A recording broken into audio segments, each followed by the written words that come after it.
Vegas Bad Boy of Podcasting is an entertainment-based wrestling program. The opinions shared are that of the host and their guests. Some celebrity voices are impersonated and usually not well. This program is not intended for kids and certain adults. Listeners' discretion is advised. You have been warned. Now let's get ready to podcast.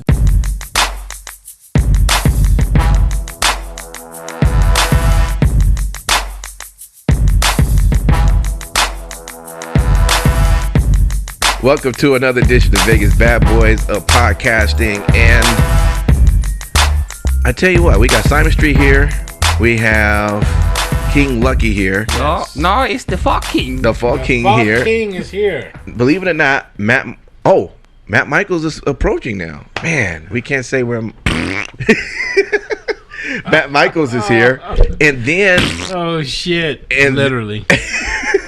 And then on the line from beautiful Los Angeles, we got Raven on the line. What's up, boss? You gotta throw the applause. Is this the bad casting of the boys or whatever the show's called? Man, you always fuck up our name. It's cool, dude. It's cool. It was so many words. It's like Paul Heyman said out there, turning out 10-man superstar crossover battle royal or whatever he called it. Says the guy who totally took his name from a fucking past wrestler. Okay, let's go. Let's keep it moving.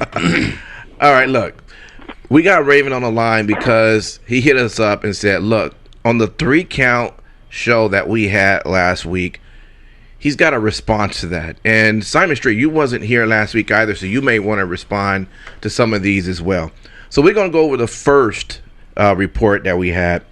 And the first one I had was from BleacherReport.com. And it reported... I just have one thing to say. Okay. I have one thing to say real quick. Sure. There's a street in L.A. called Simon Street, and that's where all the transvestite prostitutes are at.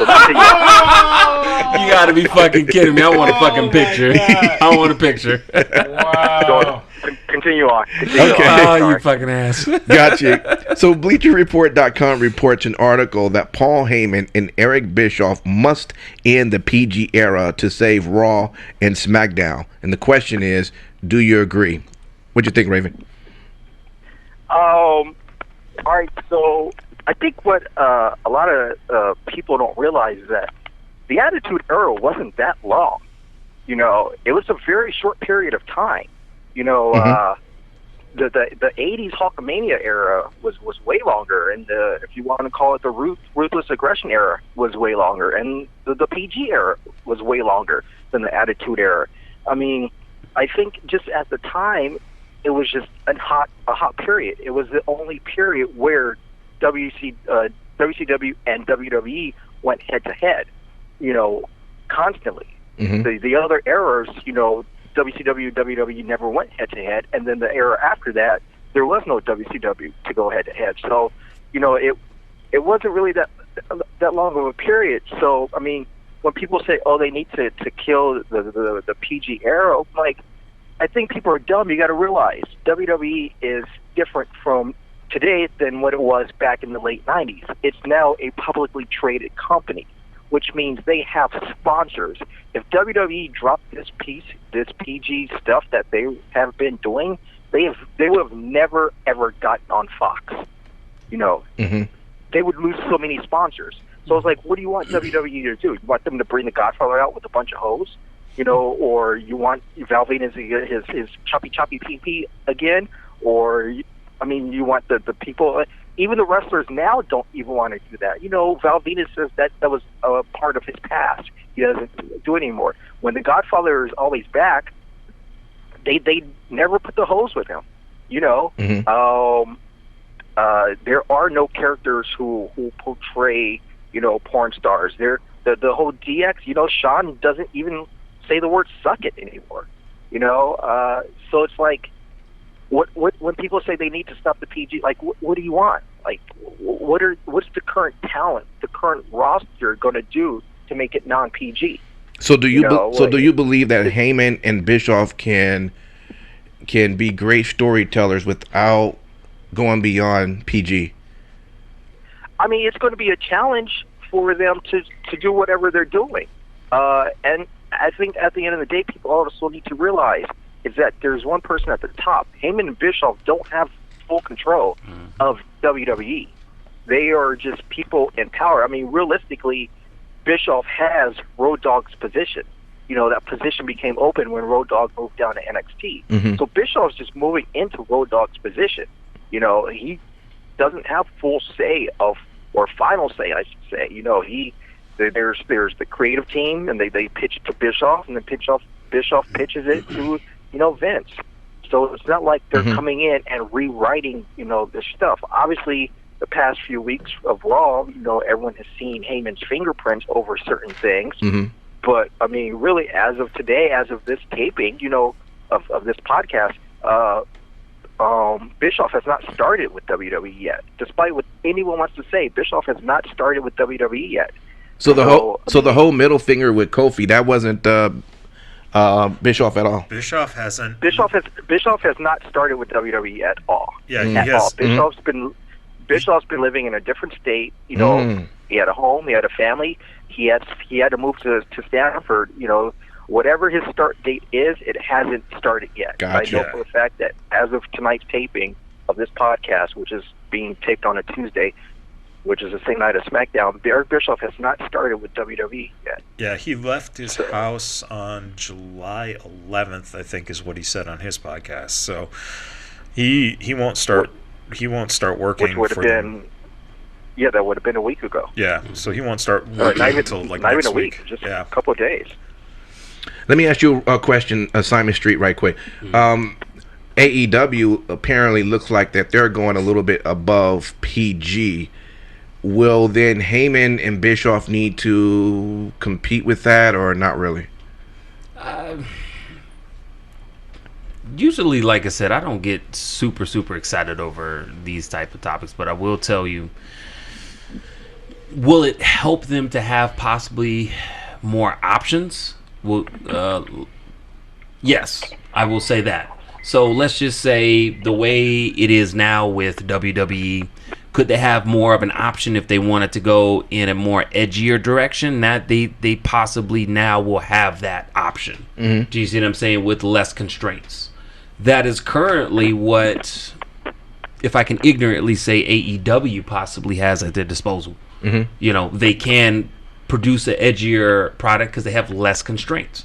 As Raven did say, for the longest time, which I thought was just common knowledge, that the reason why we got the PG era for WWE is because they were a publicly traded entity. So of course they had sponsors that they had to satisfy, and obviously had to produce the show as such. So it makes sense to me as to why they had to have the content that they did. For me, honestly, just to sum it up, I just think that I think it's good for them to have it. If they want to utilize it, great. Great. If they don't want to, fine. I think that anything right now that WWE is doing is possibly in a good direction in regards to options. Having Paul Heyman, having Eric Bischoff is a good option. Yes, there's different parts that move, I'm sure, and I'm sure Raven has way more knowledge on what those different moving parts are. Can Heyman and Bischoff facilitate and coordinate with those moving parts and still deal with Vince McMahon, which, again, I'll say ignorantly because I don't know Vince McMahon. I don't work for WWE. But I can assume that there is some truth to a lot of things that people say, that if the god of wrestling wants to call and say, hey, I want this to be done a certain way, can Heyman and Bischoff be able to take that being said and make it to where everybody's happy? Gotcha. Well, look, hey, King Lucky or Matt, if you guys decide to want to jump in, you guys can. I know you already did this topic, so you may be good on it. And if that's the case, I'll jump to the next one. But for the most part, I'm just going to call on Raven and Simon Street and see what their thoughts on that. So, Raven, if you're good with that, I'm going to go to the next topic, unless we want to say one more thing or you're good on it. Well, I just said, what in this era is going beyond PG? Back when we had the Attitude Era, we didn't have all the tools that we have today. As far as certain video games, social media, stuff like that. So what exactly is like, going beyond PG? It's like back when the Attitude Era was around and you had the girls in the audience showing their tits. That's like, okay, that's cool because we don't really get to see that often. Now in 2019, you can go on any of these free porn tubes that Lucky pays for and, see naked chicks anytime you want, 24 hours a day. So it's like, is that really shocking anymore? So what really is shocking in our culture to make the WWE culture, I agree, shocking? So that's why I said they don't really have that mindset anymore. It's different, and really it's like also beyond Vince making the call, it's really the TV execs. I mean, how much can you get away with on Fox on a Friday night between 8 and 10 p.m.? How much is USA going to let you get away with? True. It's different. Attitude Era kind of played on Spike TV, and during that point, Spike TV was trying to rebrand themselves as a, they had that show, what was it, Mansers, where they had chicks in bikinis bouncing on trampolines. I remember that. They're trying to repackage their product. Wait, that was the Man Show. That was on Comedy Central, and that was Jimmy Kimmel and Adam Carolla's show. But they did no. They had a show called Mansers. They had a show called Mansers, where it was chicks in bikinis, bouncing on trampolines. They took that straight from the Man Show. It was strictly from the Man Show, but also at the same time, it's like, but look how long that format of that channel lasted. It didn't last that long. No. It was kind of like the Attitude Era. That format of Spike TV did not last that long. So it's like, But they thought they were getting the Attitude Era stuff. They were getting the end of the Attitude Era. Most of that stuff did air on USA.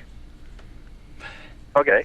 But at the same time, it didn't last because at the same time, USA was kind of like, forever they had like, kind of raunchy shows later at night, but it still didn't. USA changed their format. Well, that's why they let him go. And that's why they let him sign that contract. But let me ask you this question though. I mean, because the one thing that I think about, how could the WWE in today's world benefit from having less constraints? I would say more to the fact of maybe language, like language, like probably maybe not limited to just saying bitch or shit, So that's what I'm kind of saying. Something to that degree. I think more in that area they could benefit from. Maybe some of, I don't know. But what words would you use? I would love. You have to stay within the FCC rules. Well, if they couldn't say motherfucker, let's be honest, that's not going to happen. But they could probably have Lesnar going out there cutting a UFC style promo in a WWE ring. But what about on Fox? I really doubt Brock's going to be working on a Friday night. Okay, to was be quite true. honest. Okay, but some other talent. Okay, but you say what about on Fox? But Fox is going to be more restricted than USA because USA is on cable. Yeah. There is no way you're going to get the word fuck on broadcast television. This isn't Fox Sports 1. This is Fox, the major Fox. NBC, ABC, CBS, Fox. So, if those other networks aren't saying these words, Fox for sure is not going to say it because Fox doesn't have to. That's why they got away with the holy shit on USA with Graves saying it because it was on USA. That makes sense. I mean, you want to take something as trying to push the envelope and seeing how restricted they are currently. Let's go back to the pay-per-view this Sunday. We saw the camera shot give Becky Lynch his finisher. And for everyone who watched Raw, I don't know if anyone caught this, but they did not show that finisher on Raw. USA would not allow them to show Baron Corbin giving Becky that finisher. They showed picking her up, but they paused the clip. So they did something on the network that they couldn't even show the night after on their own TV station. Well, at least we did get Lacey Evans' rectal exam. Yeah, I mean, do you know that camera guy, Raven? Because I want to say thank you. I'm going to jump over to the second one. But you're banned from the SummerSlam hotel, so you're never gonna. Okay, so from the Sportster.com, they named 10 wrestlers who became famous because of Impact Wrestling. Now, most of us would agree with these, possibly add to the list. So why aren't people giving Impact Wrestling the chance it deserves, being that it has a record of creating stars? And most important, go ahead. Not to cut you off, but so this other interesting site that you subscribe to, along with your Forbes magazine and everything else you subscribe to. Mm-hmm. So they gave a list of 10 wrestlers that, and let me get this correct. These 10 wrestlers were stars created by TNA/Impact Wrestling. Mm-hmm. Okay, let's just go down the list right now. They became famous because of Impact Wrestling. Oh, they became famous because of Impact Wrestling. Mm-hmm. And once again, Monty fucking Brown. Let's go down this list. All right. Well, that will be Gail Kim. Gail Kim was signed by WWE way before she went to TNA. Austin Aries. Actually true. Austin Aries was ROH champion before he went to TNA. Monty Brown. Monty Brown was probably the only star they created, but then he pretty much failed in WWE. Fuck, star. I mean, the only cool thing about Monty Brown was he was great altogether, coming from his background of really no wrestling and the whole pounce and everything. That was cool, but he went to WWE. They put him. They had no faith in him, so they put him in the rebranded ECW. So I mean, he was. I mean, obviously TNA created him because he didn't wrestle anywhere before that. Yeah. Okay. EC3. I would say the character of EC3, yes. Obviously, Tyler Bateman was in WWE NXT prior to that run, but the character of EC3, yeah, it was created in TNA. It became popular. I thought it was a good way of bringing him in as Dixie's nephew and so on. So I'll give them the EC3 character. Yeah. Okay. Abyss. I mean, like I said, he only did indies before TNA, so he was pretty much a TNA talent from start to finish. Samoa Joe. Joe was a star everywhere else before TNA, so I mean, his star level became on a bigger platform as far as being on Spike TV or TNN or whatever they were on. But I mean, he was ROH champion and champion all over the place before he went to TNA. So no. Christopher Daniels. Chris Daniels. Daniels was a star elsewhere. Was he a megastar? No. And it took Daniels a while to become. I think Daniels' best run in TNA was towards the end.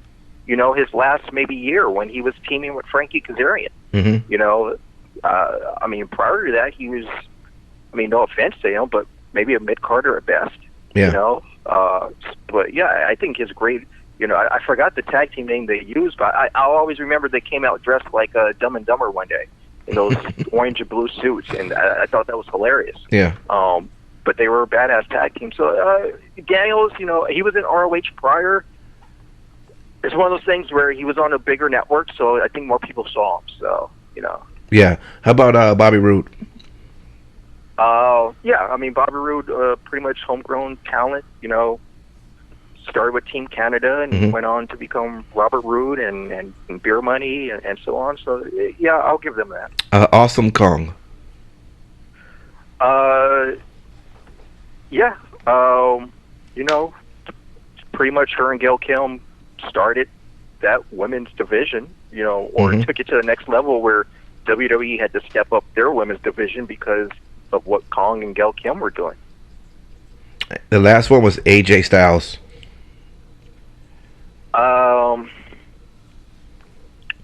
AJ wrestled all over the place before. I'm going to put him in the same category with Joe. He just happened to be on a bigger platform at that period. Did TNA make him a star? No.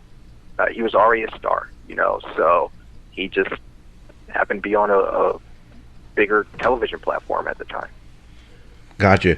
Yeah, those were pretty much the list of them right there, and And pretty much the question that came out of, well, if they are famous because of Impact, then why are we not looking at Impact Wrestling now to see the up and coming new stars? So that's where that topic was. Well, I mean, also Impact changes TV stations as much as Rome changes his underwear. So I mean, that's the best you could come up with. Wow. Who knows? Hey, as long as there's a street in L.A. named Simon Street that has transvestite prostitutes on it, you can just sit back there. And I know Daryl's probably like, I got to censor this whole thing now. We're on Groupon.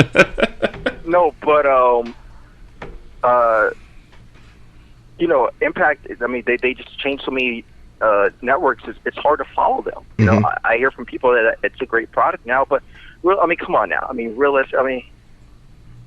Impact's coming out here to LA in about 2 weeks, and they're filming their TV product at Florentine Gardens.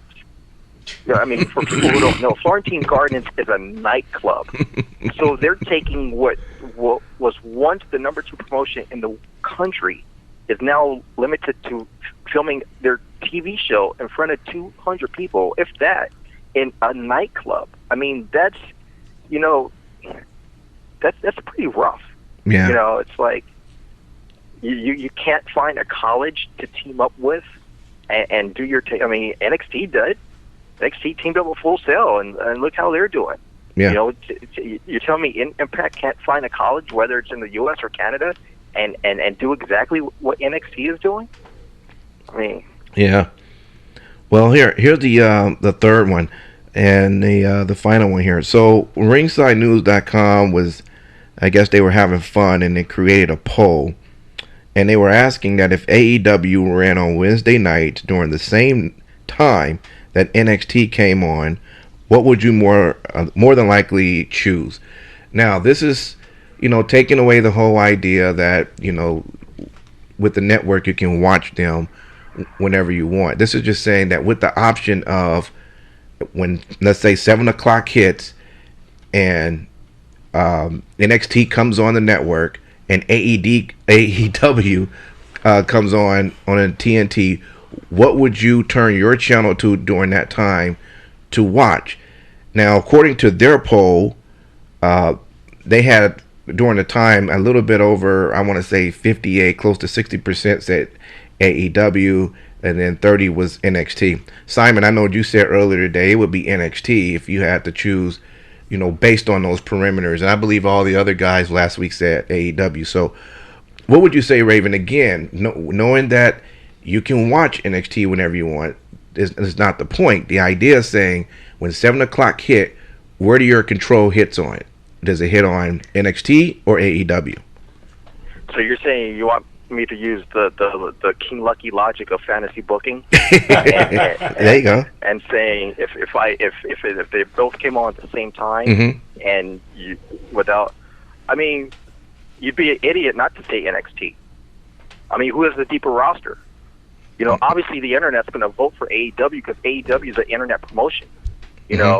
But I mean, I had this conversation with someone earlier today. It's like, look at the rosters.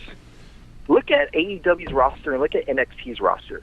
It's like AEW has main eventers and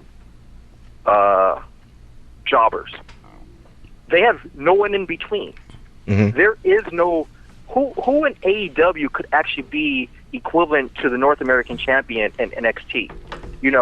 AEW, like I said, they're only main eventers, and so that's going to be the hard part for it. Like, people don't understand. That's going to be AEW's challenge because after starting in October, they have to create 2 hours of live, compelling television every single week. This isn't 3 hours like every 4 months. This is 2 hours every single week, and you have to create a opening match, a middle match, a semi match, and the main event. What are they going to do every week? You're going to have Jericho main event every week. You're going to have the Young Bucks main event. Really, after the Young Bucks go through Lucha Bros, who's next in line for that? All right.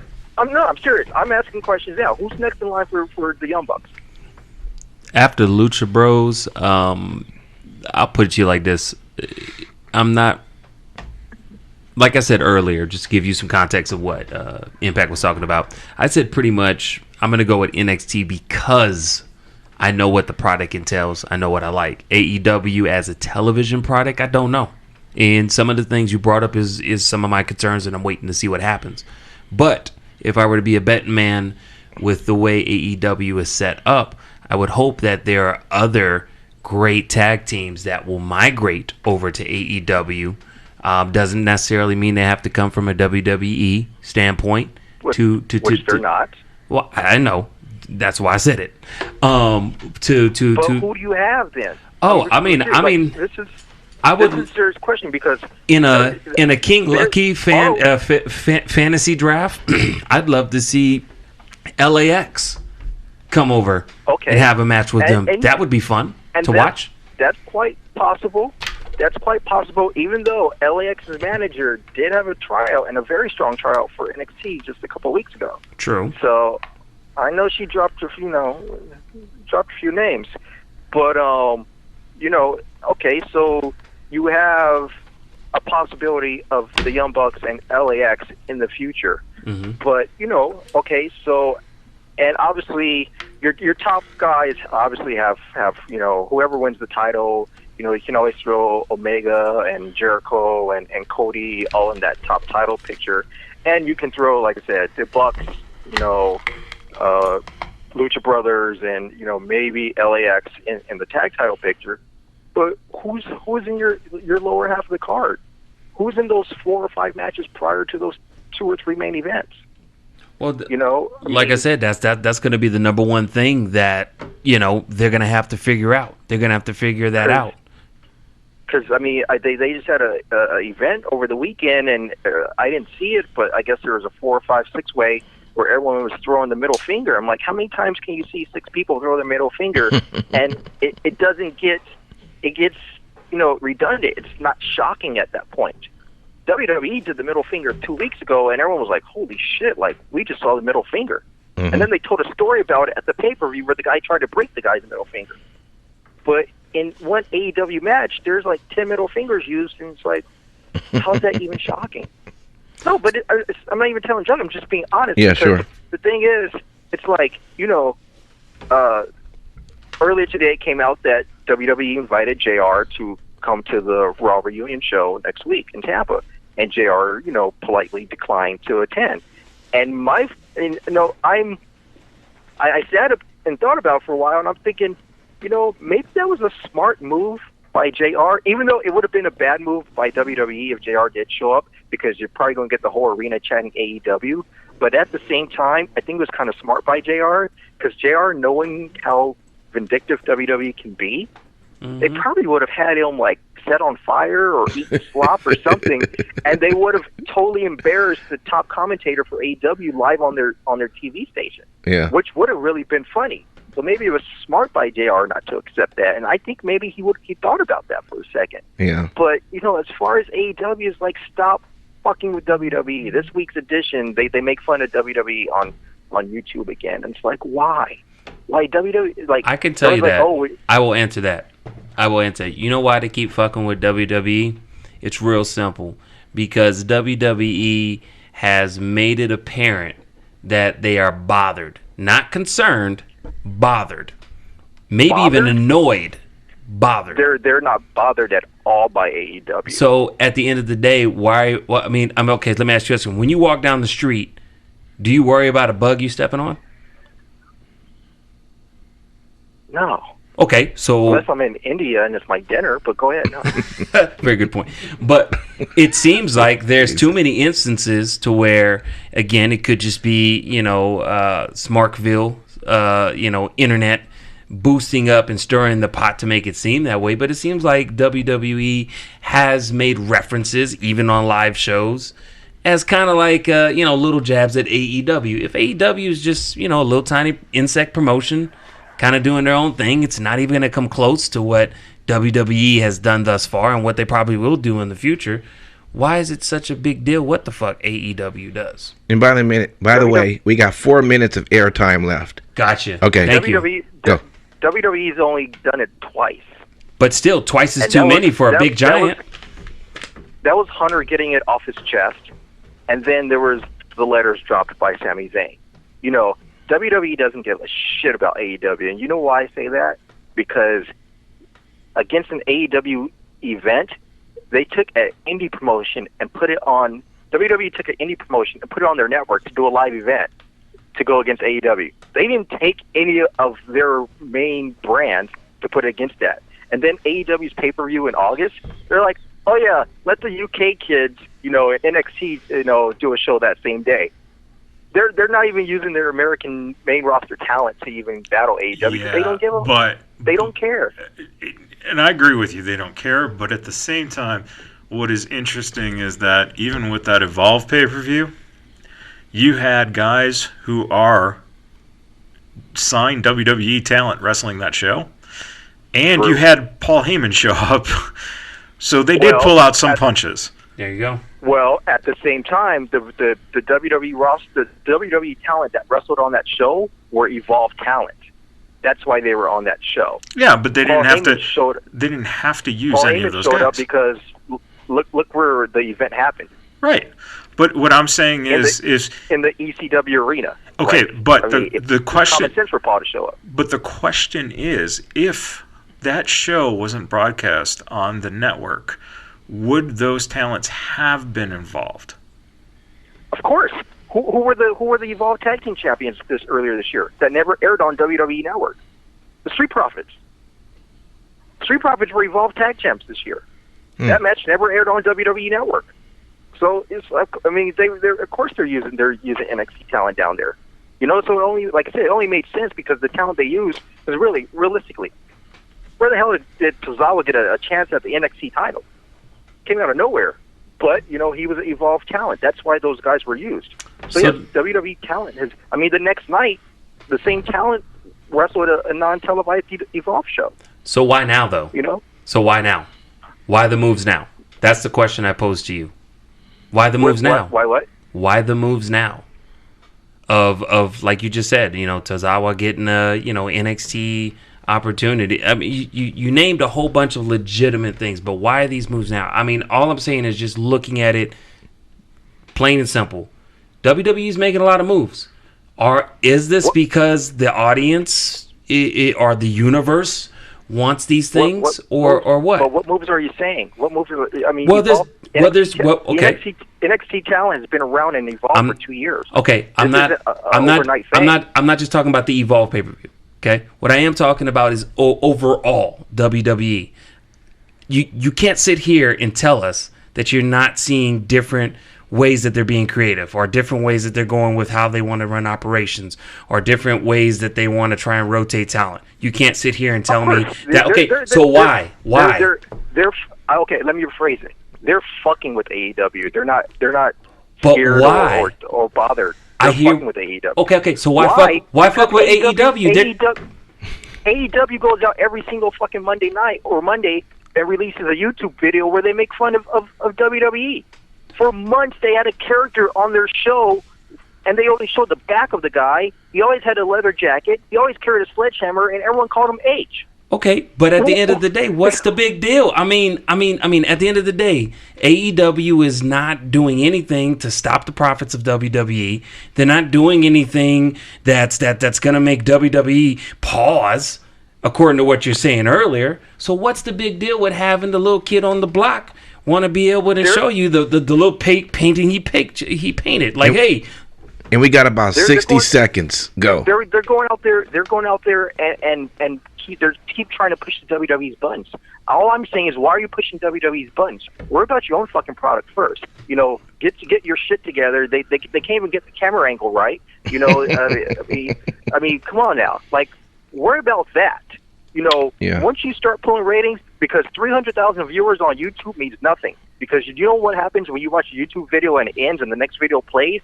You just give that next video a play. So people could be watching a ton of other shit, and that video rolls over to AEW video, and they get the bump, and they're like, oh, we got 300,000 viewers. You know, 300,000 viewers in television ratings, you'll be canceled by the end of the show. That's true. Hey, Raven. Before we go, Okay. I know AEW has the TNT. They got the NBA, but you got to realize WWE starts on Fox in October. They're going to have the World Series, NASCAR, and the NFL. I'd rather have those three than the NBA. Well, I think a lot of people that watch the NBA would rather have other options than the NBA.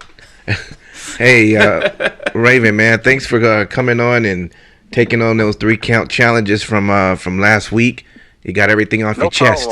And we will continue our discussion at the WWE hotel in SummerSlam. That's totally fine. I just got in my car. I have to go get some gas. I'm going to pass by Simon Street and take a picture. Right now, that's where all the trannies are right now. I'm looking at nighttime. They're coming out here, the first of the month of next week. They got to make that money. So, yeah, I mean, there's going to be a sign that says Simon Street right there, all the tranny prostitutes. Hey, I knew you picked that name for a reason. Did someone say they're going to pick up some gas? I could use some. Awesome, man. Hey, man, thanks for... I couldn't tell if that was Brian Cage or... never mind. Damn. That's good one. Hey, man. Hey, thanks for hanging out with us, man. All right, bro. All right, catch you guys later. All right, bro. Later. All right, hey, I just found out Stevie Ray is on the line, so let's talk to him when we come back and see what's going on, y'all. Stevie Ray, yes, we'll be back. Vegas Bad Boys of Podcasting.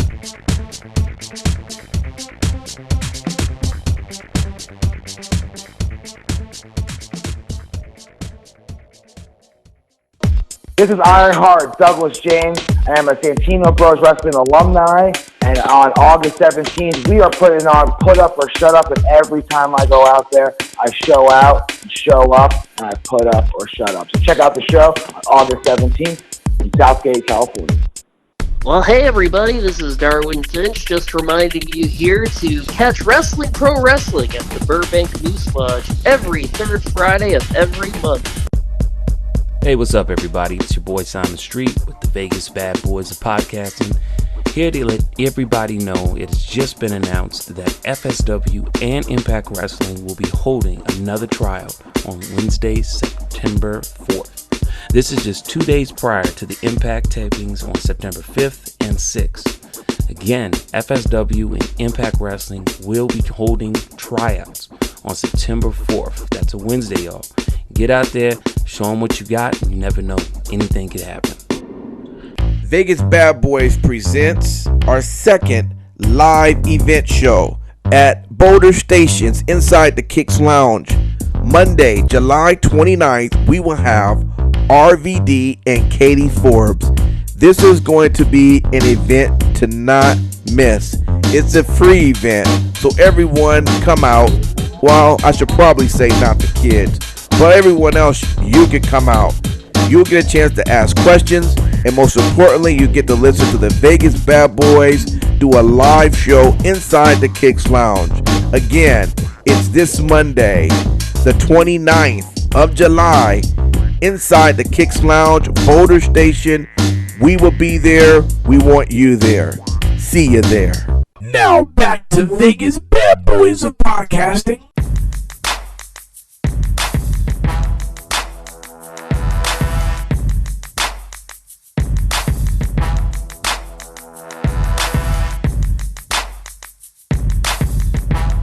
Let me do a proper introduction. Now, he is best known for wrestling in WCW as one half of the tag team, the Harlem Heat.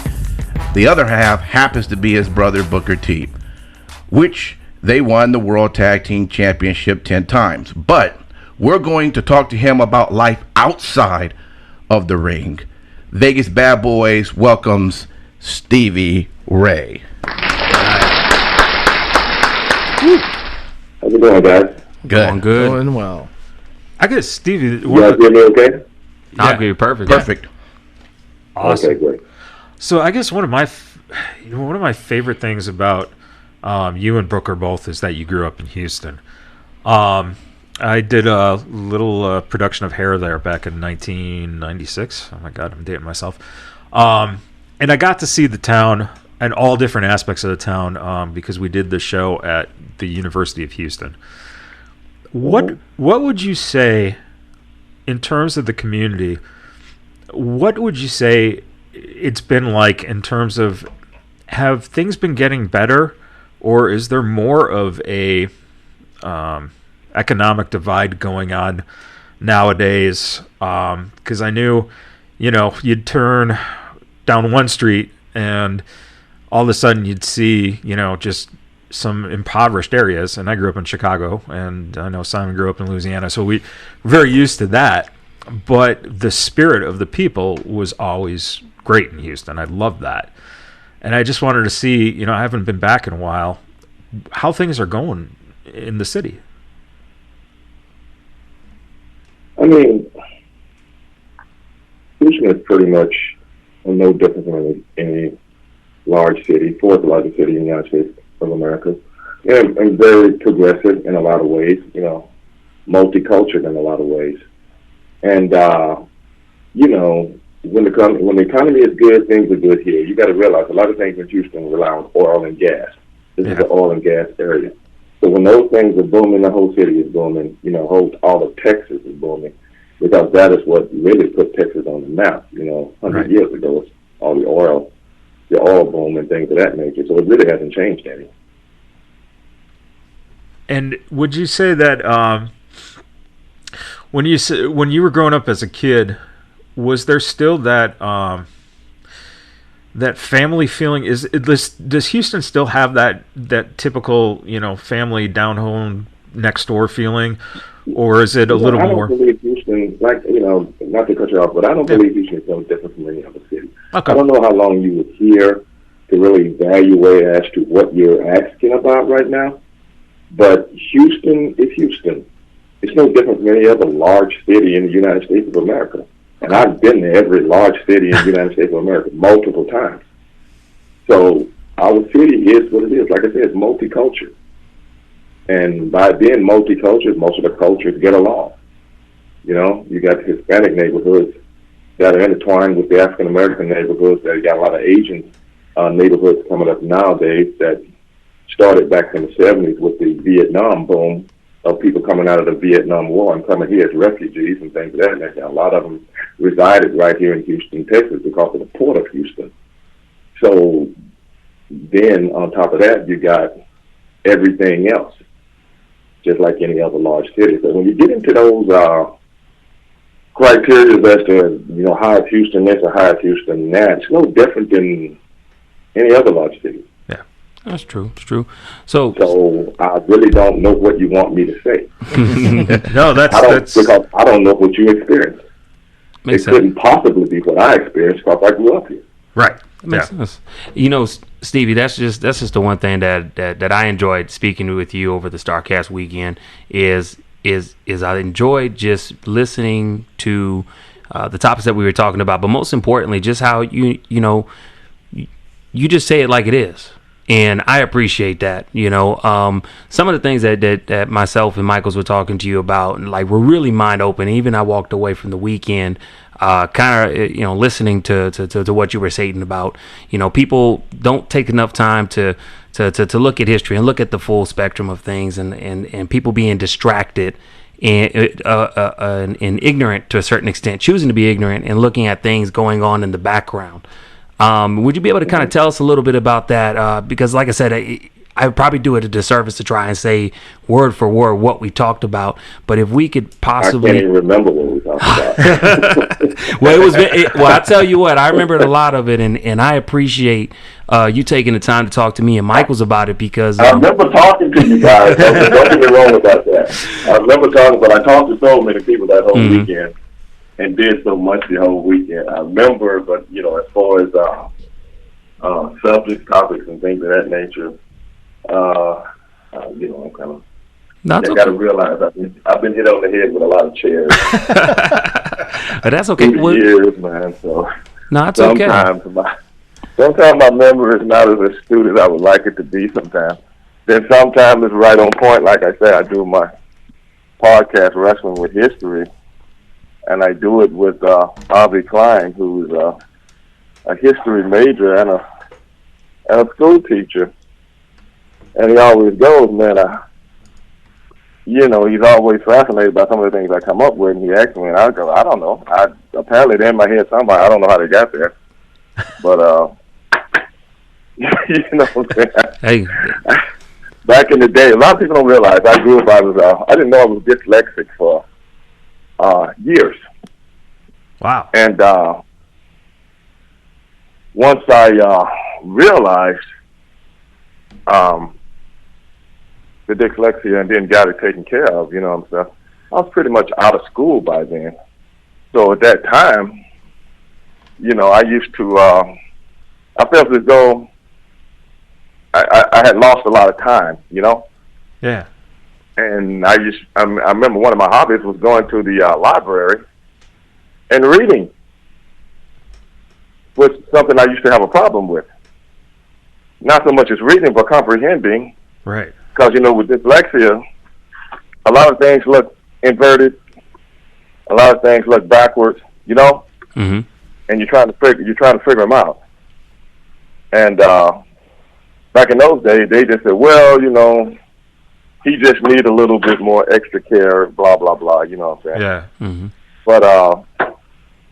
But that's what it was. I actually had to end up figuring it out myself, and I've never really talked about it till maybe the last couple of years, doing podcasts and things like that and opening up about myself with different people, which is kind of therapeutic for myself. Sure. But other than that, and that's why I say when topics come up, something goes off in my head. You know what I'm saying? So it's like, I don't know where I know this from, but I must have encountered it somewhere. Mm-hmm. Right. So then I just started expounding on it, and then I look at myself like, damn, how did I know that? You'd be surprised what people retain, So over the years, I started kind of like, okay, capitalize on, because that was always one of my hobbies, trying to understand the world from a different perspective. Mm. Because once I started doing that, it became a hobby of mine. Once I started doing that, I look at the whole world, especially the United States, of which where we reside, and every single solitary thing as it pertains to my people as African Americans in this country. So I went back and I just started reading up on real African American history, not the African American history that you can read about in a textbook. Right. Mm-hmm. Real African American history. Then as I started to do that, I started to read about American history. Real American history that's not written in the textbook. Mm-hmm. The history behind the history. So that's one of the reasons I look at things the way I do, and that's one of the reasons why I try to evaluate things the way I do. And that was one of the reasons why a lot of the guys in the business would always use the word militant, when they were describing me. Not in a bad way, but it's just the way that I'm just one of them brothers that just don't slide so easy. So when you're talking about something, you better know what you're talking about, especially when it pertains to me, my people, or something that I'm interested in, because I'm going to correct you on it.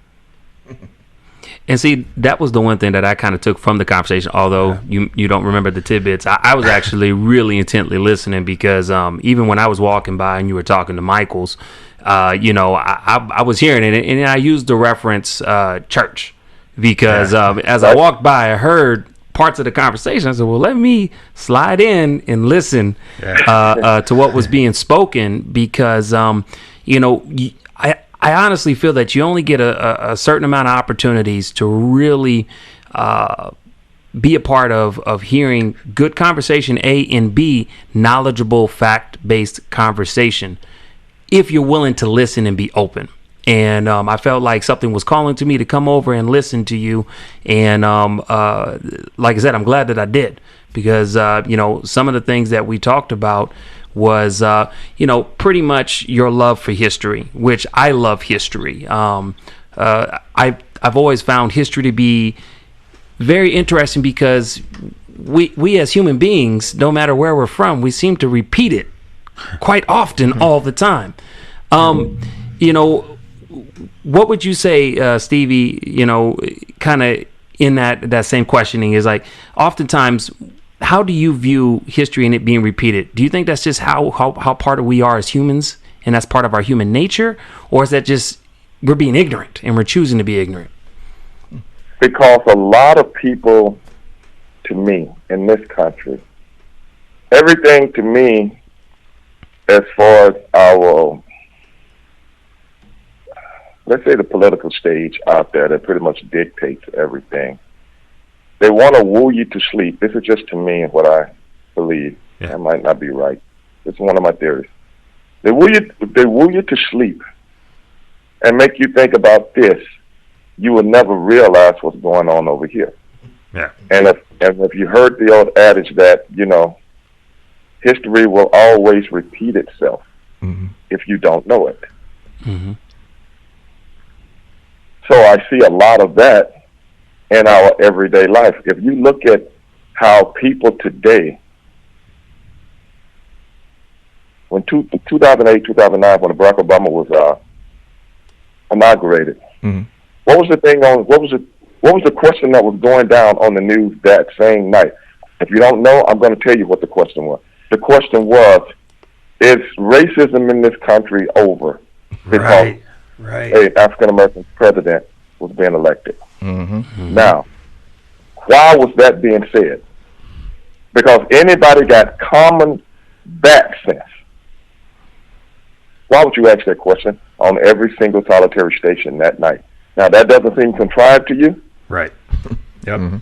I agree. Why are they saying this, knowing that election, if I know anything about history, infuriates more people than it actually made happy. Yep. I agree. Or infuriate enough people with juice that can make a change on it. Right. Agreed. So when you ask a question like that, first of all, I'm never going to be the dumbest guy in the room. That was always one thing I would always say to myself. I never want to be the dumbest guy in the room. And I know I'm not the dumbest guy in America listening to this. So racism ends because an African-American president was elected president. How dumb is that? Right. Yeah. Sounds like a Marvel movie. I mean, really? Okay. If the same people on those television stations would come out of their, or who's ever writing for those stations and putting everything together, the producers, so on and so forth. I think the better question is, if a black president is elected in this country, why don't we go back and look at every single solitary policy that has been implemented to keep African Americans from succeeding in this country? Yeah. Which one is a better question? Yep. I agree. Right. Which one is a better question? Let's bring that up. I didn't hear anybody talking about that. It's true. Now, do you think sometimes, like we were talking about before, they try to put together a narrative for people to bite on who may not, let's put it this way, do their due diligence to fact check. That's what we're talking. That's what we're talking about. Yeah. They were creating a narrative to keep people stupid. Yep. Why would you even entertain something like that? Yeah. Yep. Especially when you are coming out of an administration that everybody was so frustrated with, Right. that they would have voted for Bozo the Clown if he was running. Yeah. True. Yep. With his nose and his big shoes, the whole gimmick. Yep. Yeah. Okay. But okay, this guy done messed up so much stuff, we're going to vote for this guy. Not only that, look at all the stuff that we messed up in Africa that we need to get those channels back. Let's get a black guy in there. He can go over there and fix that. See what I'm saying? Well, this one guy was such a tyrant, starting wars all over the place. Got to get a guy a little bit little bit more likable. You know what I'm saying? Yeah. This was the likable guy. This was the likable guy. Yeah. Nothing. If you listen to any of the writings by Colonel L. Fletcher Prouty, nothing in this world happens by accident. Yeah. Very true. If it happened, somebody's behind it, and I believe that. So that's why I don't sweat stuff like a politician is going to save my life and make my life better. Right. That's crazy. That's crazy, bro. True. Yeah. That's a politician gonna make my life. When I hear people talking about Donald Trump, and you know, I done met Donald Trump. Got pictures with him in my house. I ain't got nothing against Donald Trump. Yeah. Donald Trump ain't nothing but a Ric Flair of professional politics. Yep. I love it. Well, us wrestling fans already kind of know that anyways. You know what I'm saying? Yeah. Donald Trump is Ric Flair. I mean, Donald Trump ran back in 2008, couldn't even get out the block. Then all of a sudden, boom, everybody on the Trump wagon. I'm a kiss stealing, willing and dealing, jet plane riding, Rolex wearing, son of a gun. How hard is that? Yeah. There you go. Right? Yeah. Yeah, 100%. Because at the end of the day, no politician, no real politician can get voted into office by doing those things. Yeah. Right. That's so true. Remember Gary Hart? Yeah. What happened to him? Yep. Okay. Shut down. Yep. Remember your boy that was running back in 08, can't remember his name, that had the affair with the girl that was doing the book on him. What happened to him? Oh, yeah. John Edwards. That's right. Yeah. Okay. John Andrews, yeah. Yeah. But this man can say, yeah, I grab him by the pussy. Yeah, that's what I do. Yeah. Yeah, I pay these bitches off. Yeah, that's what I do. I got a plane with fucking chalk on the side of it. That's what I do. Right. No, I'm serious. Yeah. That's what I do.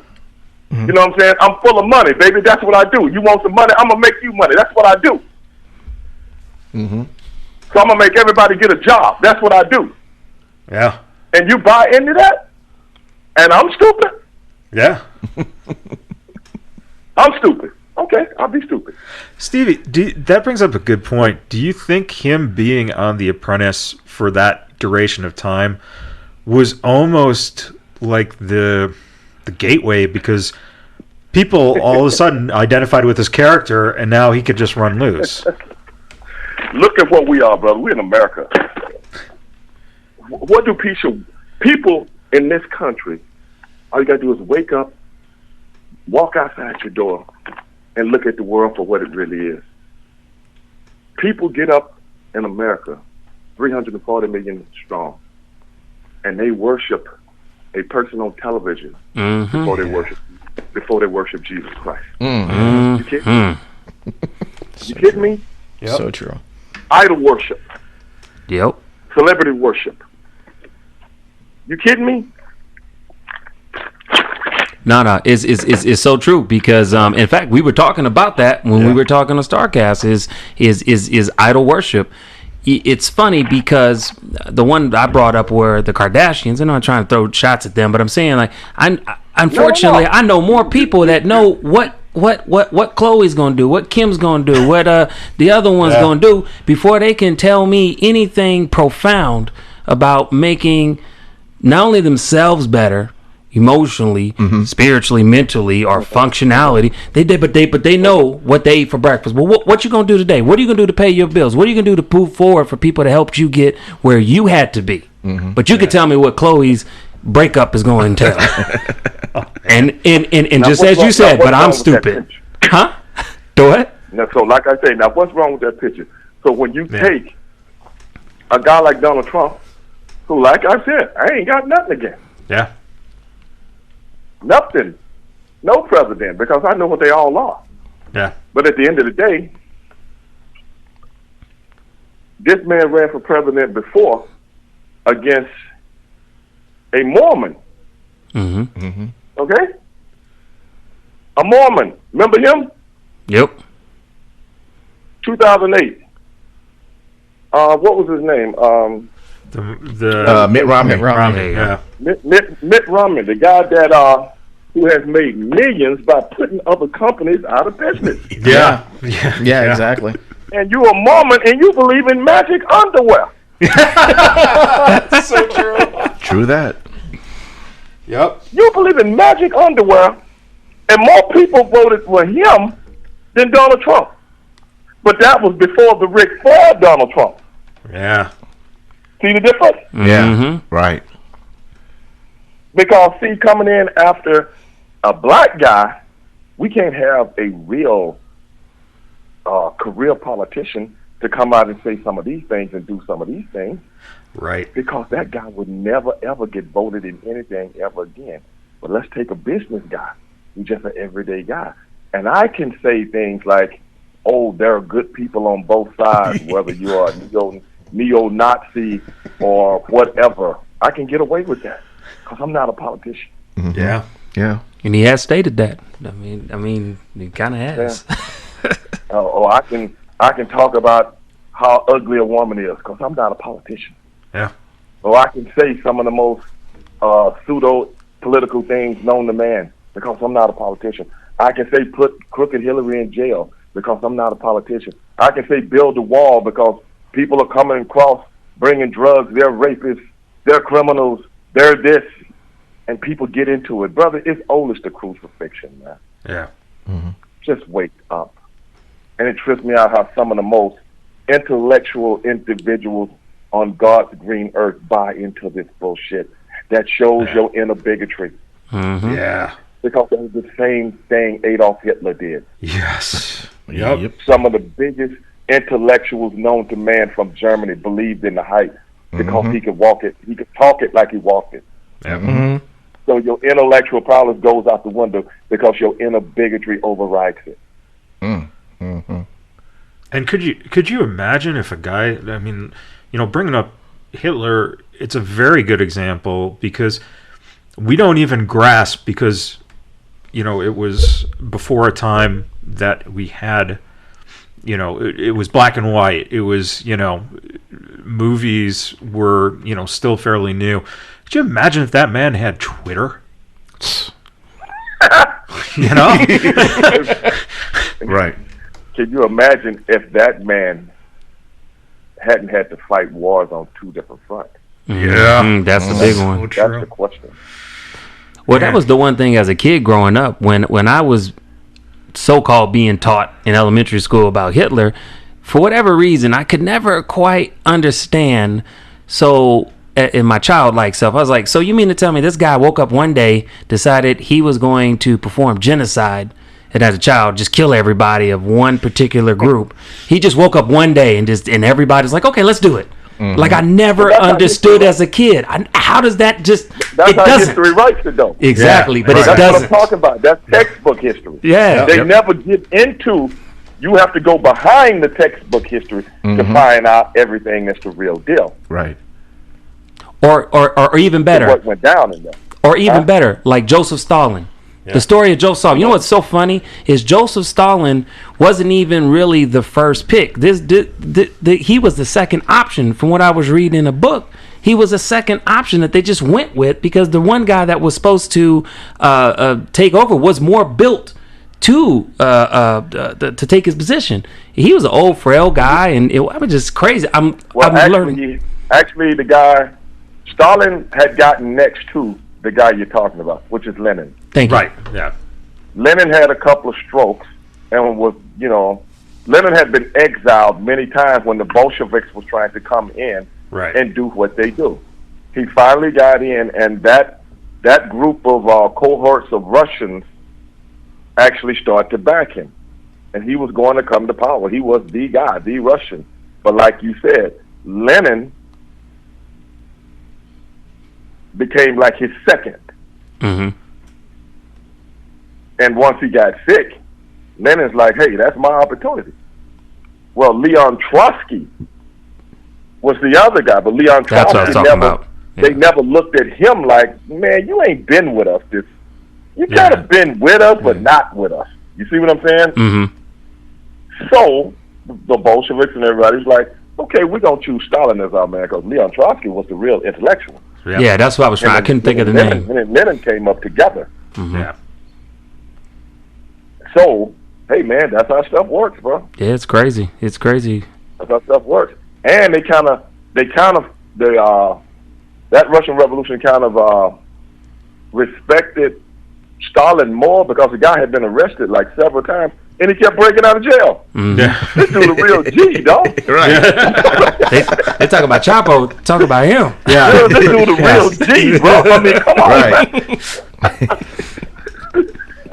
He broke out of jail 3-4 times. Oh my God. Man, that's your boy. Mm-hmm. But I think also what made him appealing but I think what also made him appealing too, they were saying like he grew up poor. He grew up on the streets. He was also sick all the time. So it was the type of thing to where his story was so passionate that people could relate and buy into it. Mm-hmm. Yeah. And all he had to do was put the pieces together and be at the right place at the right time. And, history took its course where it took its course.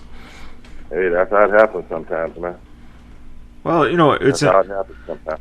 It's interesting, too, that you think about how someone can get power like that and then become desperate. And I think we were talking about this at StarCast, was that when you get that power, you are desperate not to ever let anyone else take that power away from you. And I think that was a fascinating, thing that we were talking about of, that's the same thing with, our politicians here. They're out for their own interest because they don't want to ever lose that positioning and that money that comes along with that power. Mm-hmm. Being a politician is just like any other corporation in the free world. Yeah. You gotta look at it like that. It's a corporation. Mm-hmm. I'm trying to climb the ladder. Mm-hmm. I'm trying to climb the corporate ladder. Yeah. I know they don't really put it in that context when we're looking at this political theater that they put on television every day, which at the end of the day, hey, you in the club or you're not. Yeah. Mm-hmm. True that. You down with us or you're not. Now, there's no way you can tell me. That is why, frankly, I'm not a Democrat or a politician. I tell people that all the time. Because to me, they're all the same. They're all in the same game. Because there's no way if they did. This is just me with common sense. There's no way if everybody wants the best for United States of America, I got to believe everything my party says, whether I agree with them or not. Right. Yep. Now, what's the difference between that and being in the Crips and the Bloods? Yeah. Amen. Thank you. Right. Big facts. What's the difference between that and being a police officer where you see somebody as a road cop, a whole bunch of them, and you don't say nothing because we wear the same uniform. Mm-hmm. The blue shield. What's the difference, bro? Mm-hmm. Yep. Nothing. Because if you want to make something better, you got to stand for something. Mm-hmm. And you can't just go along to get along. It ain't no such thing as only conservatism is right over here and liberalism is right over here. That's crazy. Yeah. Mm-hmm. That's crazy in any human being's mind that's got common sense. That's crazy. And I'm sorry, brother. When I get up every day, I'm not going to let somebody talk me into being crazy. Yeah. I like that. But it's interesting that you say that is because, in my personal life, I have witnessed to where people have tried to, when I do get in political discussions, they immediately want to put me in a box. And whenever I tell them that I'm not in either box, they still want to put me in a box. Yeah. It's almost as like it's against the law for me to not pick a side. It's against the law for me to not be an individual and pick and choose a la carte what I want, what I don't want. It's my goddamn life. It's designed that way. There you go. It is designed that way. But that's what I'm saying. Like they need that. But it goes back to what you were saying. You either with us or you ain't with us. There can't be no in between. And so that's why, a lot of times I just kind of watch the political theater as it is now, and I have some popcorn. And I just watch as pure entertainment, just like I do the other stuff I watch. It's Pro Wrestling 101, bro. Thank you. It's Pro Wrestling 101. How long this impeachment thing been going on? 2 years? Since the beginning. Let's see what the latest is tonight on impeachment. Well, ladies and gentlemen, Donald Trump today, a Senate and Congression came down that, the impeachment will go ahead. Whatever, brother. This Mean Gene. Might as well get Mean Gene out there. I mean, this shit is funny, man. I'm like, really? And it just behooves me that people are so enthralled in this shit. But it goes back to what I was saying. When Adolf Hitler was preaching his stuff, some of the highest intellectuals in the world that were Germans believed it. Yep. You know why? Mm-hmm. Because I want to be in that game, bro. Mm-hmm. Right. Well, and Stevie, I want to be in that club, bro. Even though I'm 10 times smarter than him. And even along those lines, what is fascinating about that point is that our own president wouldn't take a stance or anything. Let it go on as far as he could until we actually got attacked. Right. Yep. Unbelievable. I'm trying to build my own gimmick around here, you know? Yeah. Y'all want me, somebody vote me the president? Okay, I'll take the job. So would I. And don't know nothing. Just tell me what to say.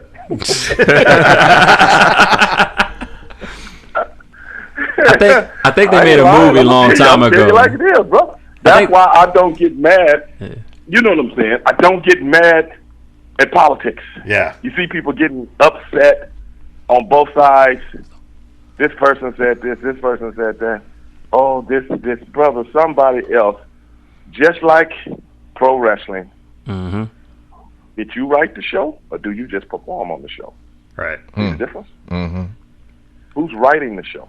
And sometimes it feels like Russo's writing everything right now. So I'm quite sure Russo then gave a few, there's still a few scripts out there. I'm quite sure he has. I'm quite sure he has. You know what I'm saying? Him and Ed Farrar. Yeah. Whatever Rocky's held up under right now. You know. I'm serious, bro. I mean, this just because of my travels and people I've met. And just the way,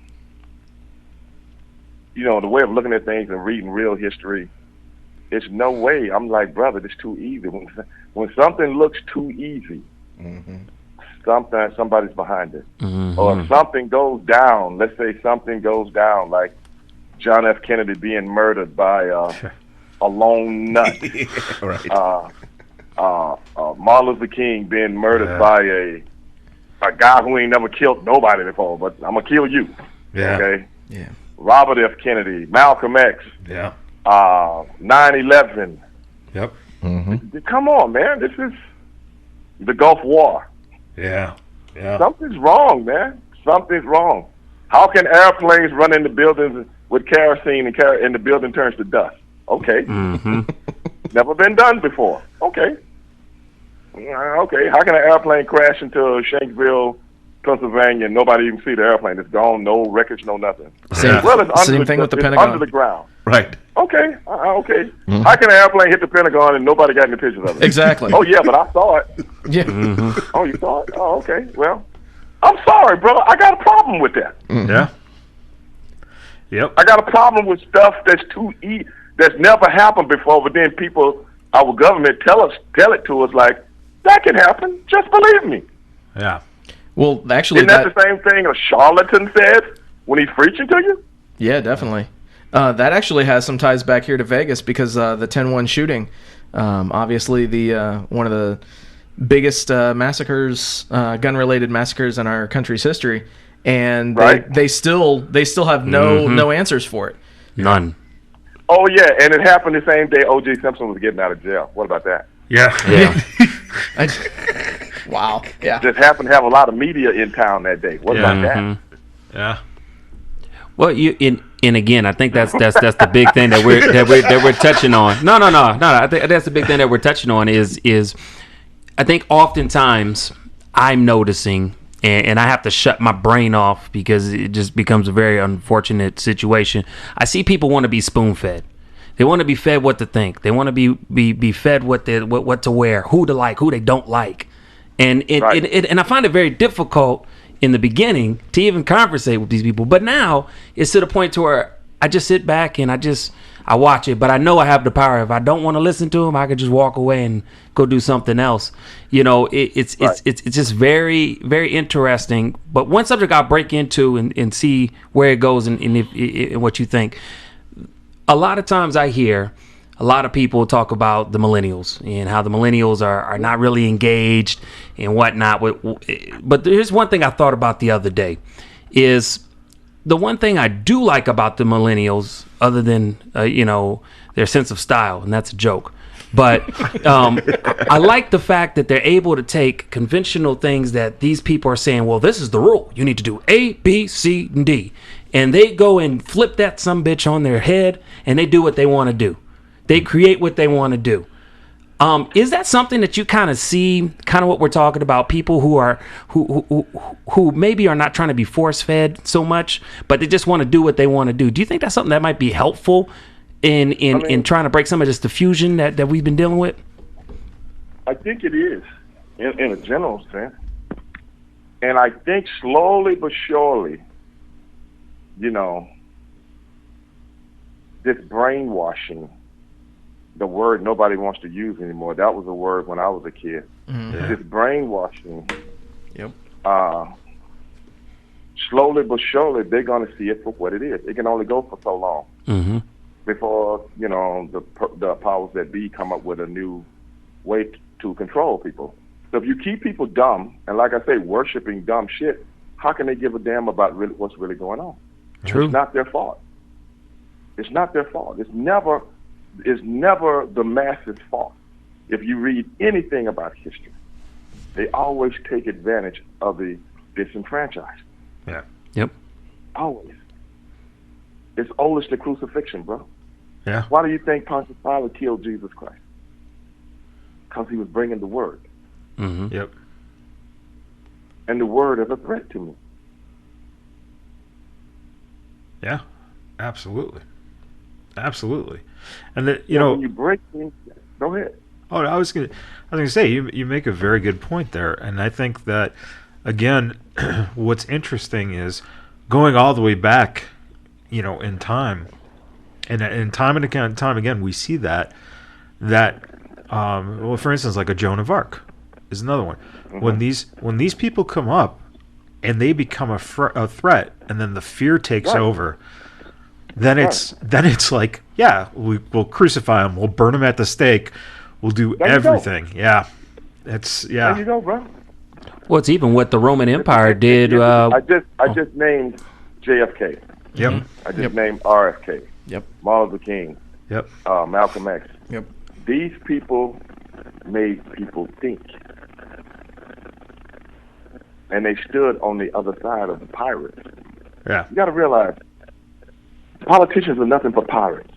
Mm-hmm. Yep. Pirates. Legal piracy. You got to remember, John F. Kennedy wasn't a pirate. I ain't built like that. Mm-hmm. So that means you don't want to be in the club, dog. Yeah. And if you don't want to be in the club, that means you're a Serpico. Mm-hmm. I got to stop you. Yeah. And Vietnam. If that makes sense. No, it does. Definitely. 100%. Because you don't want to go to war? Yeah. What the hell does that mean? Yeah. You're a military guy. Right. Mm-hmm. You don't want to go to war? I mean, you don't want to invade Cuba? Yeah, exactly. You don't want to go to Vietnam? Yep. You want to change? You want to put money back in the Federal Reserve? Take away the Federal Reserve and put money back in the greenback? Yep. These are things that's not talked about, bro. Yeah. Well, my daddy was a gangster. That don't mean I'm a gangster. Yeah. Well, it's the funny thing is I'm Irish Catholic. I know the history of what's been done to my people. Yeah. Now you want me to do it? I ain't buying it, bro. So you got to go, bro. Yeah. Put it in those terms. Now you see the difference. Yeah. Yeah. Wow. When a man do a speech,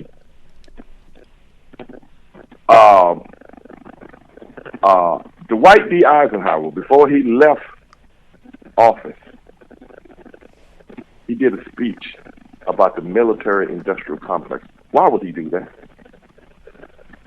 When John F. Kennedy got nominated, he did a speech about secret societies. Yeah. Why would they do that? They ain't got nothing else to talk about on earth. Yeah. Think about that. The military industrial complex and secret societies. What are they saying? Yeah. Nobody talks about that. Nobody brings it up, not even on your national news. Yeah. Yeah. Okay, Dwight D. Eisenhower was a war hero. You know, he was the number one guy for the Allies. Number one guy, number one general in the whole world for the Allies. Wouldn't he know a little bit about the military? Yeah. Just a little bit. Maybe. Not that much, but a little bit, Just right? a little bit. Just a something. Thing or two. Right. Enough to do a whole speech about, right? Yeah. Okay. Now, John F. Kennedy been around since a kid, bro. Been around politics since he was a kid. Mm-hmm. Yeah. He do a speech about secret societies. Wouldn't you know a little bit about that? Yeah. Yeah. Just a little bit. Not that much, but enough. Mm-hmm. Yeah. Yeah. Yeah. But, what the hell do I know, right? Definitely more than a lot of the people who are out there nowadays, and that's the you know. Like I said, dog.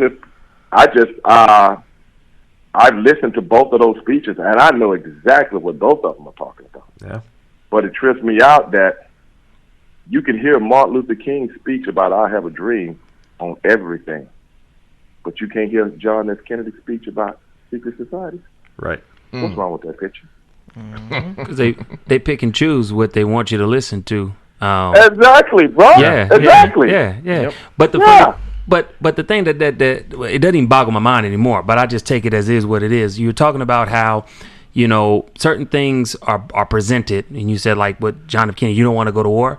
Well, because really, war is how we make our money.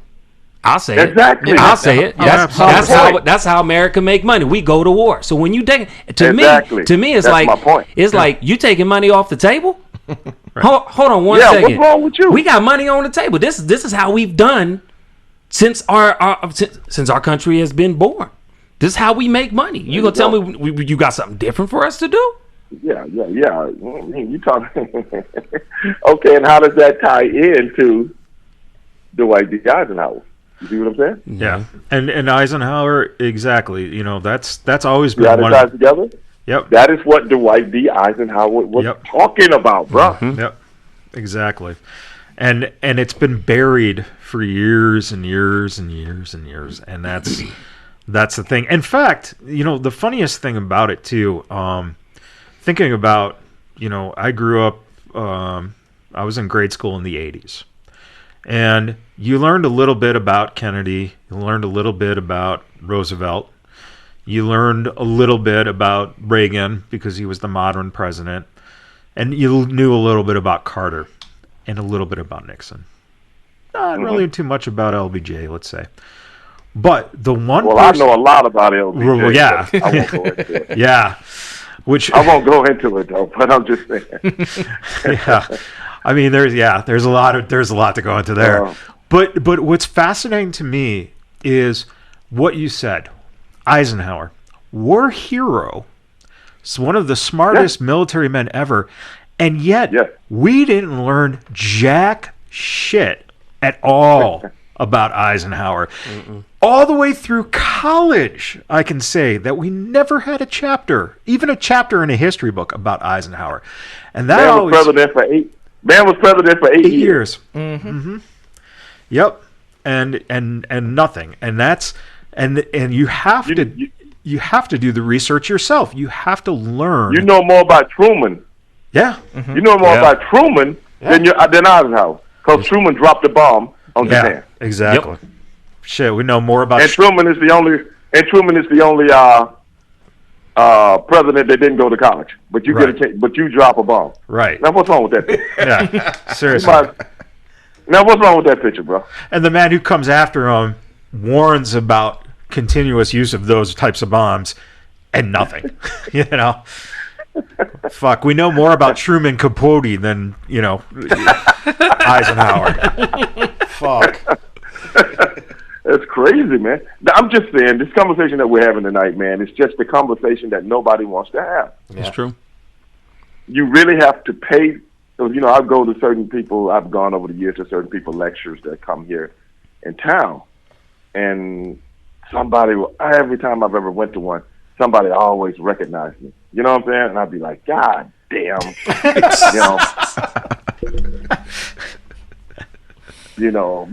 I'm trying to stay incognito and stuff like that, because I really don't like a lot of people to know what I'm really into and what I do with my time or whatever. Yeah. But I'm here for the lecture because I'm interested in what the man got to say of the woman, outside of what I've learned in my lifetime and how they can help me, and I look at people like that are really preaching about things, not like some Tony Robbins guy that, shit like that. Right. But I'm talking about people that really talk about true historic things and how things really are in this country. And because when I get up every day, man, I want to be a better person. And I want to think a little clearer. And like I said, I'm not one of them guys that go along to get along. So the more I know within myself, I think the better I can think for myself and make myself a better person within myself. Right. And I think that carries over. Do you still read newspaper? No. Okay. I just was interested in that because, newspapers are. You got to realize newspapers are the worst things in the world other than the television. Mm-hmm. Right, because it's conglomerate controlled now too. It's the worst thing in the world nowadays. You know what I'm saying? Yeah. They've even made sports a religion now. Yeah. Sports is a religion now. Yep. And you're. I'm sorry. I mean, if you really think about it, sports is a religion. Mm-hmm. Yeah. It's true though. What with that, like when I was living in LA. You either had to be a Dodgers fan or an Angels fan. You couldn't be a baseball fan.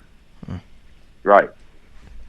And that's... But look at how they present it on television now. They got all these debate shows and stuff now on television, almost like two preachers preaching about whether Jesus did this or Jesus did this. Yeah. You know what I'm saying? And don't get me wrong. Don't get me wrong. It's very entertaining. But I'm one of the few that can see between the lines. Mm-hmm. Yeah. Whereas a lot of people take this stuff dead serious and they actually believe what these guys are saying. Right. Well, and that's because they call the most brilliant thing, and this goes back to, again, you go back to Hitler and the regime there, branding entertainment and ideology as quote unquote news. Mm-hmm. That's where you get, it's people think, oh, this is news. This is the truth. I'm being told the truth. Yeah. It's the truth. Yeah. Man. So, sports seem the same thing that's been happening in politics for the last, 20, 25 years or so. Yeah. So we'll do the same thing. Yeah. You build division among the masses and pit them against each other. Yep. So it keeps them occupied so that they don't see what's really going on. Well, there's always the truth and fiction. And you know what? Everybody will pay to do it. Yep. Yeah. Exactly. At the end of the day, you're gonna pay to get. You got to pay to be in this club, bro. Yeah, it's very true. Just another way to extract money from the disenfranchised. Well, let's talk about money for a second because I know we've been talking about money, but let me talk about it in a different way. When we were talking to StarCast, the one thing that we kind of got into, which I want to kind of continue, is I even noticed at my age to where a lot of the things I was buying into as distractions, I'm starting to back off of and starting to realize. Give me an example. Big example is, I love video games. And for a long time, I used to buy every video game that came out, even video games that I did not need, nor want, nor like, and just liquidating money. Like, didn't make no sense. Until I started realizing that, and mind you, when I was doing it, I was still responsible paying bills and whatnot. So I didn't feel like I had a problem. But the problem was I started realizing is what am I filling up my brain with percentage time? If I take 24 hours of my day, what am I filling it up with? Is that what I'm filling up with going to propel me forward? Is that something that's going to help me to better myself in my not only my financial situation, but also to my spiritual, how I feel about myself? Can I pay that forward to make my community better? Can I pay that forward to make an effective change? And so then I started really kind of scaling back on it a lot and realizing that, you know, I need to go to school. And that's what I did, went back to school. And it's been really great to have a different mindset of fact checking, of looking at resources and double checking those resources, see what the real truth was, and realize behind it all, there was a thirst that I always had since I was a child for the truth. And that was like a flame that has been lit even now, to where I don't, just like yourself, I call it, I don't drink the Kool-Aid. You know, I like to go against the grain and ask the questions. Why do you think that? Why do you like that? Or you just like that because that person said that? Or you think that's true because that person? But again, it started with me scaling back on something that I loved, video games. And I still play to this day, but I do it more as what a true hobby should be. When I got time, I'll get into it. But what's the focus now is bettering myself, attaining knowledge, real knowledge, and finding what's ways that I can now free up time to do community activities, to try and be a mentor to people, to try and help people. And then and even if it is just to help out someone in my community clean up their yard, I found that I feel much better. But I had to take that courageous step to realize, what am I doing with my whole 24 hours of my day? How am I setting up myself to be better? Do you find that there are a lot of people that, you know, kind of, you know, I guess almost to say like an addict, like they feel like they maybe don't have a problem, but if they take the opportunity to scale back, maybe they do? This whole society, our whole society, I hate to say the government, but I guess I have to. It goes back to what we was talking about earlier. It all ties together. The dumber you are, and when I use the word dumb, that doesn't mean I'm saying that in a negative way. Right. But the less you know about what's really going on around you, the more unempathetic you are for your fellow man. Right. Yeah.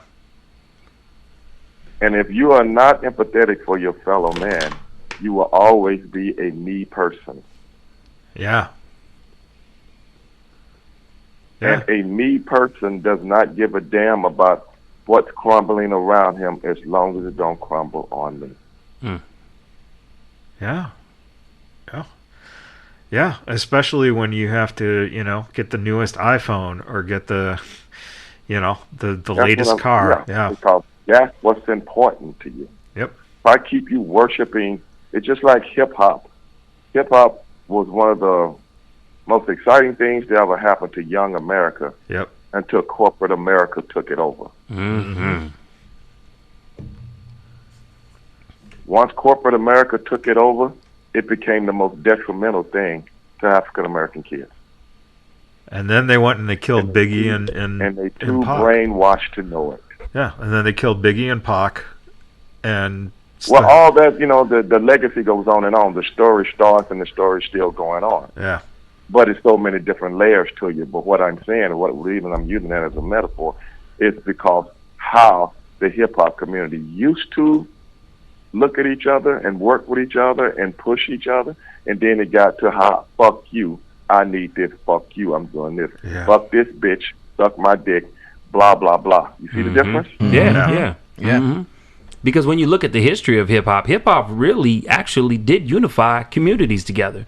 That's my point. There would be people of that would be from different neighborhoods that ordinarily would probably cause some friction. They would get into community centers and they would have hip hop parties. Yep. Where they would come in and would have people from different parts of the neighborhood to where they had a safe place.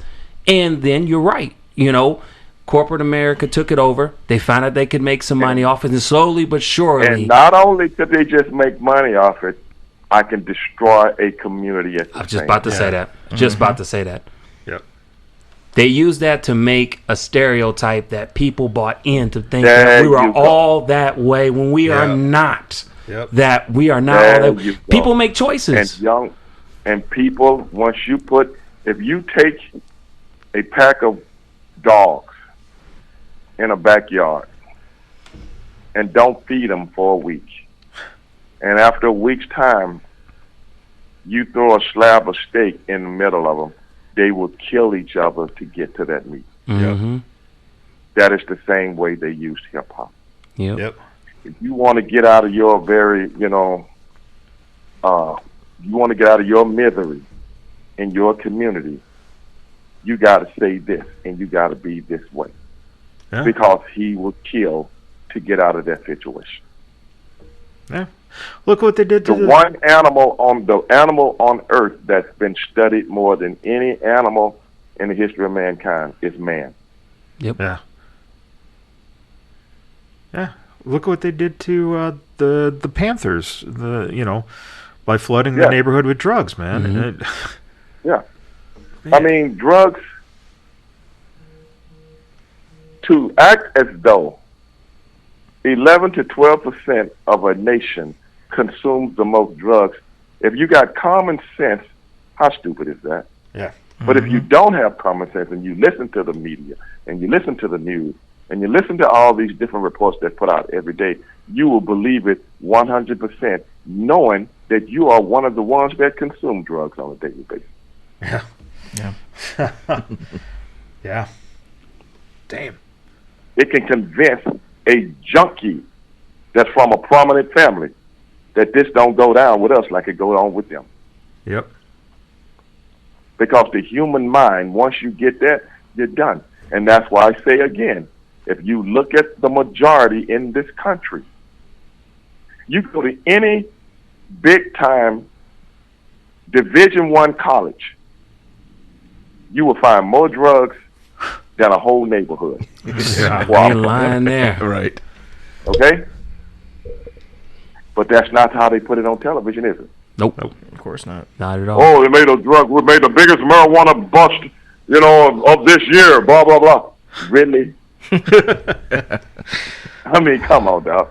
And make it sound like these motherfuckers are really did some shit, Yeah. You could go and get every piece of marijuana at Penn State right now, and it'll add up more than that fucking shit you just found. Yeah. Exactly. Yep. Oh, I mean, come on, brother. You telling me 38 to 40 million people consume more drugs than almost 200 million. How can that be? Yep. But that's what they want you to believe. How can that be? Yeah. And then you make policy for the cheap drug called crack. Yeah. Mm-hmm. Okay, the shit that CIA put in the fucking neighborhoods anyway. Yep. You make policy to put all those people in jail for enormous amounts of time,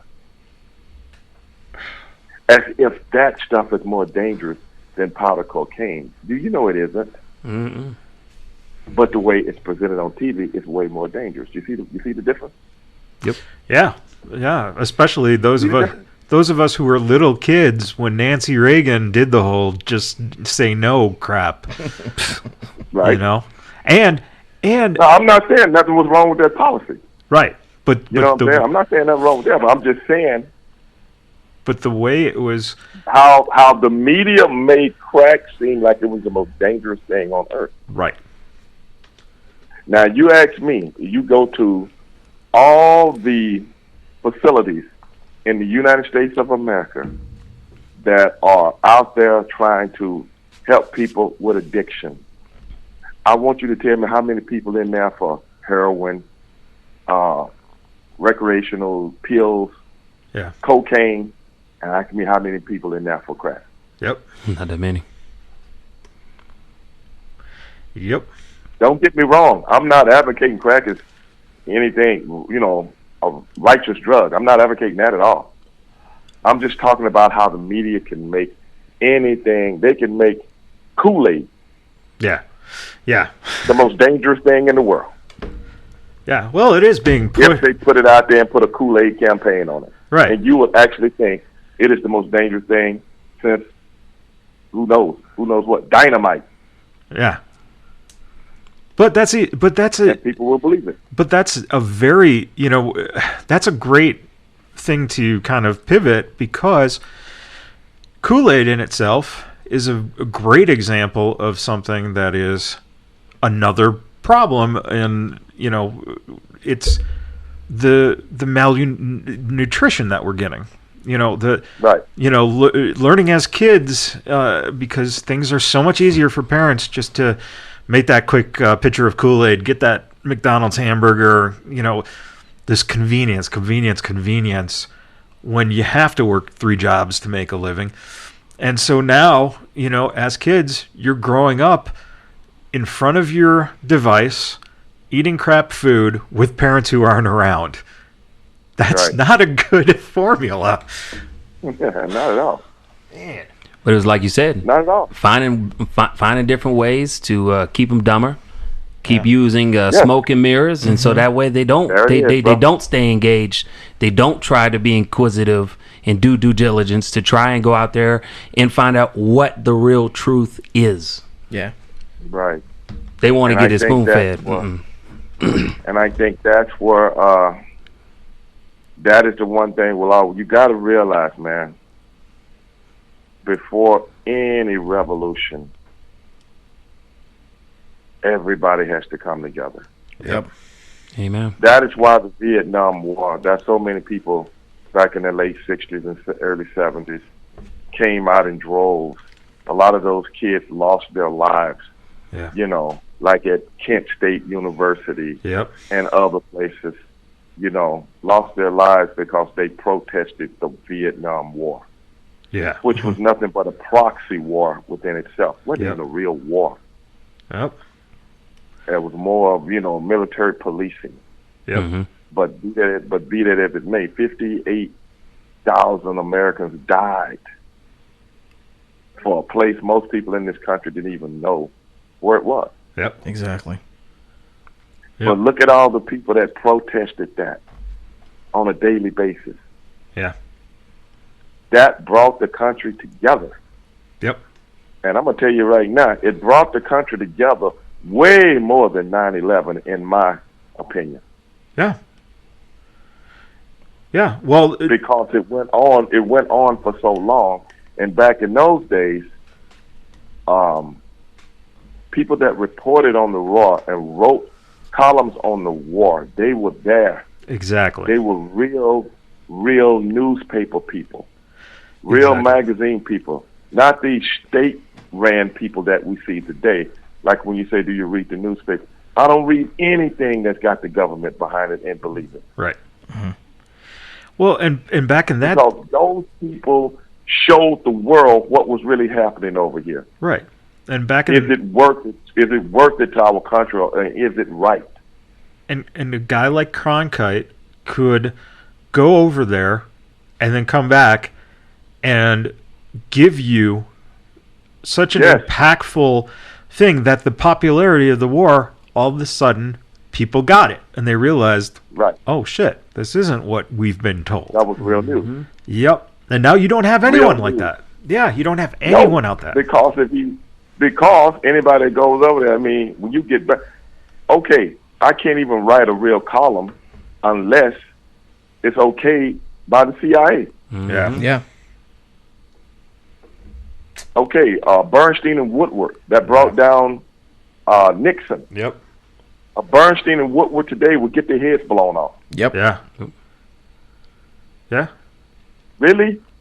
I'm gonna let you get in here and find out what's really going on? Yeah. Or I'm gonna threaten your job. So you can't. Your three, 4 kids you got, and your wife, and your big mortgage, and your couple of 2 or 3 cars and your boat. You can't pay for them because you ain't gonna get a job nowhere else. Now what you gonna do? Yeah, exactly. What you gonna do? You gonna shut the fuck up? Yep. Yep. Yeah. Well, look what they did with Colin Kaepernick. That's essentially the same thing, Same thing. Yep. Because he wasn't even talking about the flag. Turn a narrative. You spoke of narrative earlier. Yeah. This man is talking about, just talking about one thing, and they make it about the military. Yep. He was only talking about police brutality. I'm talking about unarmed black men, being shot and killed with no repercussions for the people that's doing it. And I have a problem with that. And that became about the military.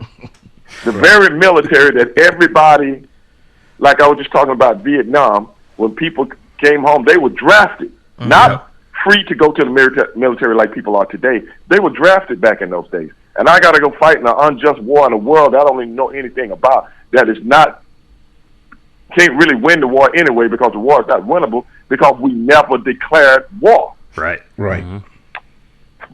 So when I come back, you spit on me? Yep. When I'm standing on the corner with a sign, fuck you? Yep. But when somebody talk about the military, when the Colin Kaepernick situation, everybody's so patriotic, support the troops. But when these guys coming back from another unjust war with no legs, no arms, half his head blown off, who gives a fuck about it? Yeah. It's easy to look at an airplane flying over the fucking Super Bowl and go, oh, it brings tears to my eyes. But do you go up and really go out there and support the troops that ain't got shit, that I got post-traumatic stress syndrome for the rest of my life? Really? Yep. Who grieves for that guy? Yep. Exactly. And I'm fighting an insurgent? It's not even a military? Yeah. Right. And studies have been done on how can a military, what is the percentages of a military actually fighting an insurgent in a country that they don't even supposed to be in? What are the percentages of winning that war? You know what it is? 7%. So why fight it? Wow. Man. Why even fight something like that?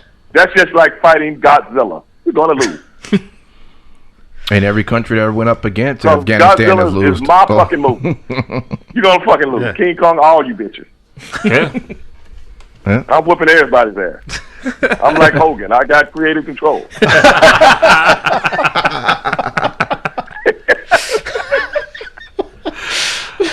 That's I'm got to whooping be a all shirt. bitches' ass tonight. I don't give a fuck whether you like it or not. It's in the contract, baby. That's got to be a shirt one day.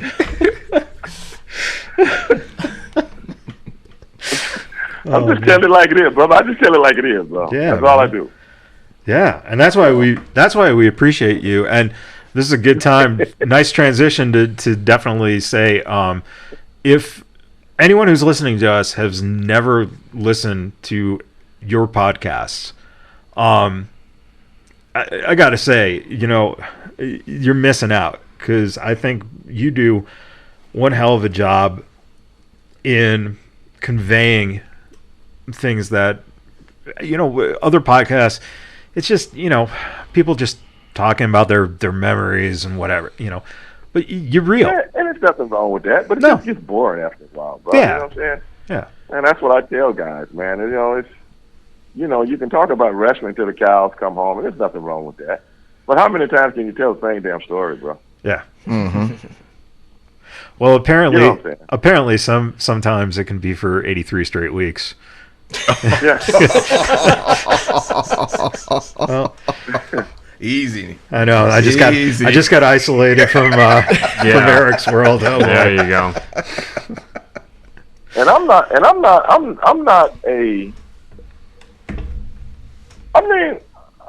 dismissive type guy, you know what I'm saying? Anybody that knows me knows that. I'm the easiest guy in the world to get along with. I'm just not the guy that's just go along to get along, bro. I'm just not built like that, bro. That's all. And it ain't got nothing to do with the wrestling business. Yeah. That's just me. Your podcast, like T.O., I love me some me. I love it. I love me some me, bro. Stevie, is your podcast, is it titled Wrestling with History? Yes. Okay. Yeah, that's the podcast I've been concentrating on for the last few months. Yeah. And, I do it with my buddy Avi Klein, and he's like I said, history major. And we talk about what we do is take history and make it funny. Yeah. Yeah. Kind of like what we're doing today. Right. We talk about certain current things. We talk about historic things as to how they, kind of intertwine with today's things, and so on and so forth. And you can see those things if you pay attention. And it's fun, man. It's really fun. And I'm going to be bringing back Straight Shooting with Stevie Ray here in a little bit. But I'm trying to put that together because I want to do it live on a nightly basis. Nice. Okay. Whereas, people can call in and, and we can have fun with whatever's going on, man. Whether it be wrestling, but I want to talk about sports in general. Wrestling, I want to do it Monday through, I'm thinking about doing it Monday through Thursday, and then maybe one day on the weekend, like after or while the Vince's show is going on. so I can get some mileage out of that. But for the rest of the week, Yeah. talk about, other things that are sports related, create a narrative, and then let people call in, send in comments, because I'm going to be doing it live on my Twitch channel. Nice. And things like that, and, get people to call in and give me their 2 cents on whether it be something historic, something today, whether it be the Kardashians, whether it be Caitlyn, you know what I'm saying? Let's talk about all of it, brother, because I honestly believe the world is a very, very interesting conversation. The United States is a very, very interesting conversation, and you sprinkle a little pixie dust on it, and you can, turn it into whatever you want, man. And I think that's what I'm I'm very excited about that. You know what I'm saying? Because I want to talk about some things, interesting things, man. And let's put it out there, man. Let's have some fun with it. And MMA guys, because what I'm trying to do is combine when I was doing my radio show with a podcast. That's what I want to try to do. Yeah. I want to try to combine radio and podcasting together. And and the fans are the stars. Yeah. Nice. Yeah. Yeah, the fans are the stars. Because whatever they can come up with and want to talk about, that's what we'll talk about. And I won't back down from anything. If somebody can educate me on something, the more the merrier. Because if you educate me, you're educating anybody that's listening. That's listening. So, That's right. Definitely. So I'm open for everything. And like I said, we bring all those things back around to professional wrestling and things of that nature. And hey, baby, have special guests on, because if the thing is, I'm gonna try to hook up a Skype type deal, a Google Hangouts, where I ask whoever my guest in. If you're watching the Twitch channel, you can see both of us at the same time. And I'm gonna have a call-in number where you can call in and ask questions, or you can send comments in also. And whoever that guest is, they can get questions on the phone, or they can get questions through comments, or if it's just talking to me and somebody wants to call in and ask a question, So we're trying to kind of make it fun, like on a nightly basis, live. Yeah. That's amazing. 2 hours a night, 8 to 10. Wow. It's a perfect time slot. Yeah. Yeah. Yeah, and it keeps you active. That's, I think, at this point you get to do something that you want to do. Mm-hmm. And I think you've earned that. And that's what I think is wonderful.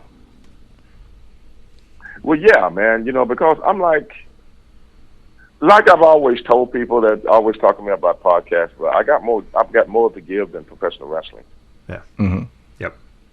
And when I was on the Sirius Satellite show, Busting Open, and they were asking me about, I can't remember what they asked me, but I just had to tell them, brother, my wrestling career is a chapter in my life. It's not my life. Exactly. Right. Yeah. Yep. No disrespect to anybody, but that's just the way I look at it. Yeah. And I have to look at things the way I feel to be comfortable with it. But I'm not one to want to talk about revisionist history when it pertains to myself all the time. Right. Right. Yeah. Exactly. I'm serious. Or, Yeah. Hey, man, when this happened back in 19 so-and-so, man, brother, I don't even remember. And people think I'm being an asshole, but I'm really not. No. Yeah. No, yeah. I don't remember. Yep. But somebody can say something to jog my memory. You know what I'm saying? Right. And then I go, oh, yeah, I remember now.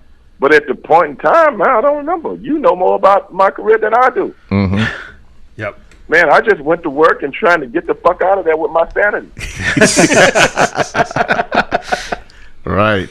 I didn't want to be, found in a hotel room somewhere, Yeah. Dog, I'm trying to get home, bro. I just work. I took professional wrestling just like any other job I've ever done in my life. Mm-hmm. Yeah. I go to work, I do my job, and then I come home. But I don't bring my job with me.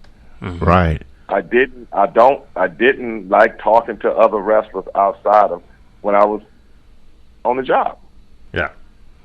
And a lot of people might think that's messed up or whatever, brother, but that was just the way. I had been around the entertainment business before I ever got into it. So I approached it in a different way. Well, that's because I had been around it before I got into it. People never understood when I like people will ask me about acting because I've been around it since I was little. And the thing is, I really don't want to have that conversation. It's they don't get it, bro. Yeah, exactly. Now, I ain't saying nothing wrong with it. No. But, how many people... I was having this conversation, matter of fact, we was talking about it on Wrestling with History. And I was explaining one day about the very thing that you see that had happened to so many entertainers are the very thing that they love. And wrestling's no different. Yeah. The entertainment business can be so great, but it's so demanding. It is. Yeah. And a lot of people that are super talented don't realize they're not built for the demand. Yeah. You built to entertain, but you're not built for the demand. Mm-hmm. And then it eats them like a bowl of collard greens. And then fans want to know why. Because the very thing you love the most is the most traumatic thing you could ever want to get into. But you don't know it. Mm-hmm. And by the time you do know it, it's too late. Yeah. Wise words. Wise words. And and it happened. How many times we've seen it in pro wrestling? Yeah. Tons. Oh, yeah. Over and over and over. How many times we've seen it in acting, like my man was just talking about. Mm-hmm. Singing, like my man was talking about. Yep. Dog, very demanding.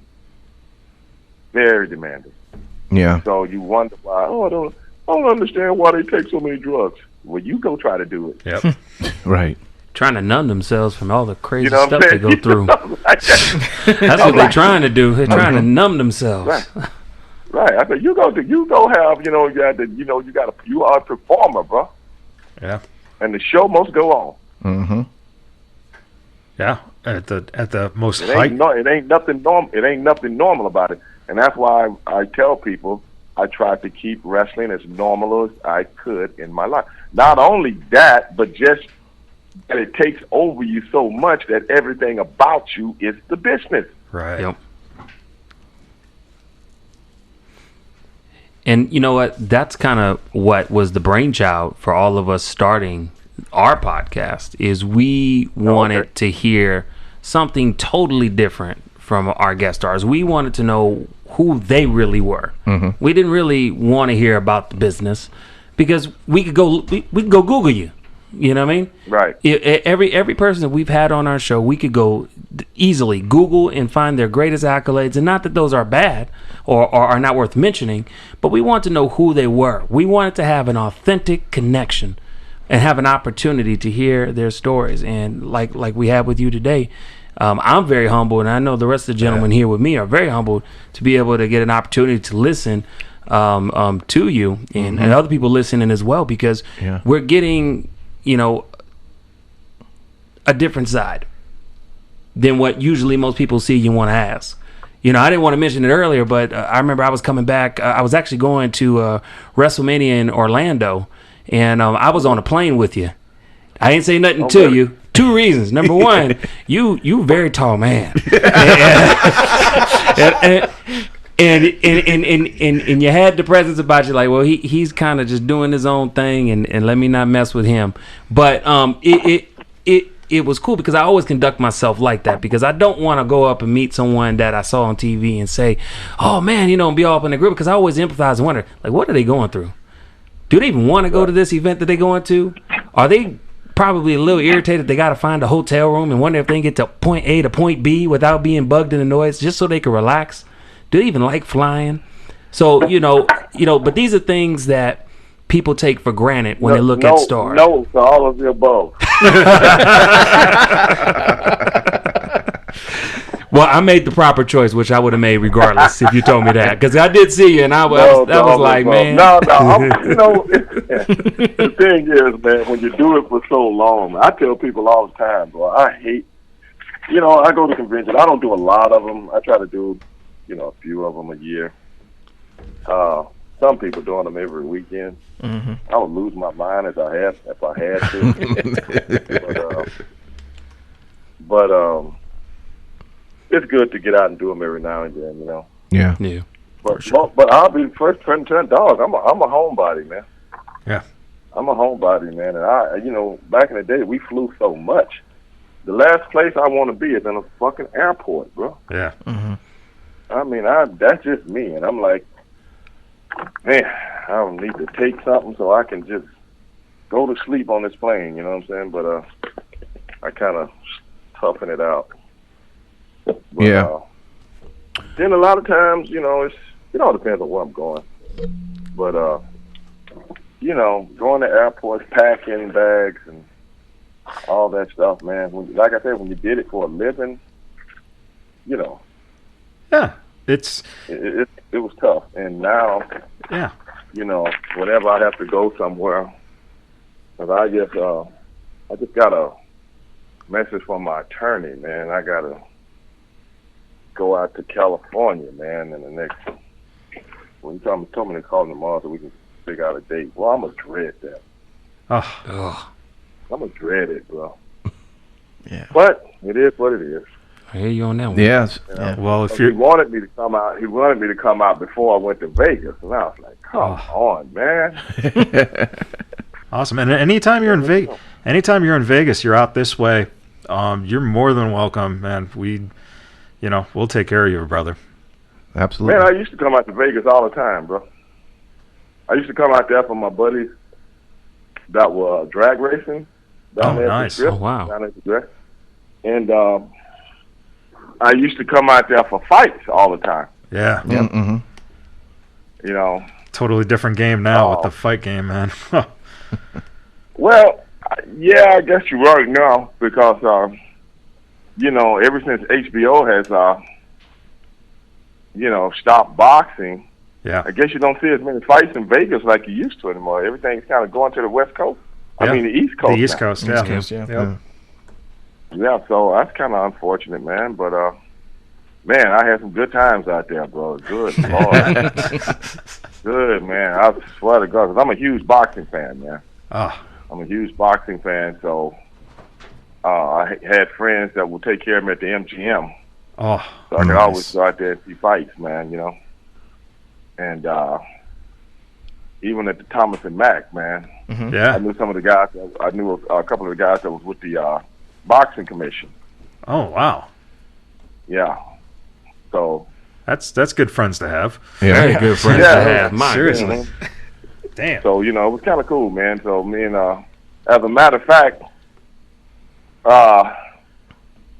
the night that WWE, and we were doing our last show, and WWE was on the network. You remember that? The last Nitro? Yeah. Yeah, right. 2001, March 2001, right. Yeah, I went to Vegas. Wow. That weekend, I went to Vegas. I think to see Lennox Lewis and Evander Holyfield. Oh, nice. Oh, yeah. Yeah, sure. Yeah. So Sure. I told my brother, I'm not going to that show, bro.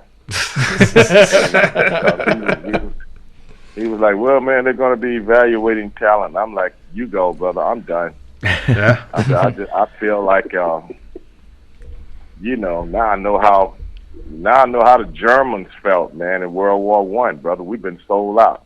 Yeah. I don't want to have anything to do with this, bro. Yeah. Yeah. And so I took the ticket. They had sent me a ticket to come to, I think it was in Florida. Yeah. Yeah. It was. Panama Yeah. City. And I took the ticket over to Continental Airlines and turned the ticket into 2 tickets, and me and my homeboy went out to Vegas. Nice. That's the way to do it. Fight. Yeah. So I'm like, I'm not going to this shit, man. And you're No disrespect to anybody, but I was like, I'm just fed up with this kind of bullshit. And that's when I started going back and forth overseas for like three and a half years. and you had the best time of my life. And you still became a Hall of Famer. That's the best thing. It's like, well, no, I just they tried to get me to come to WWE.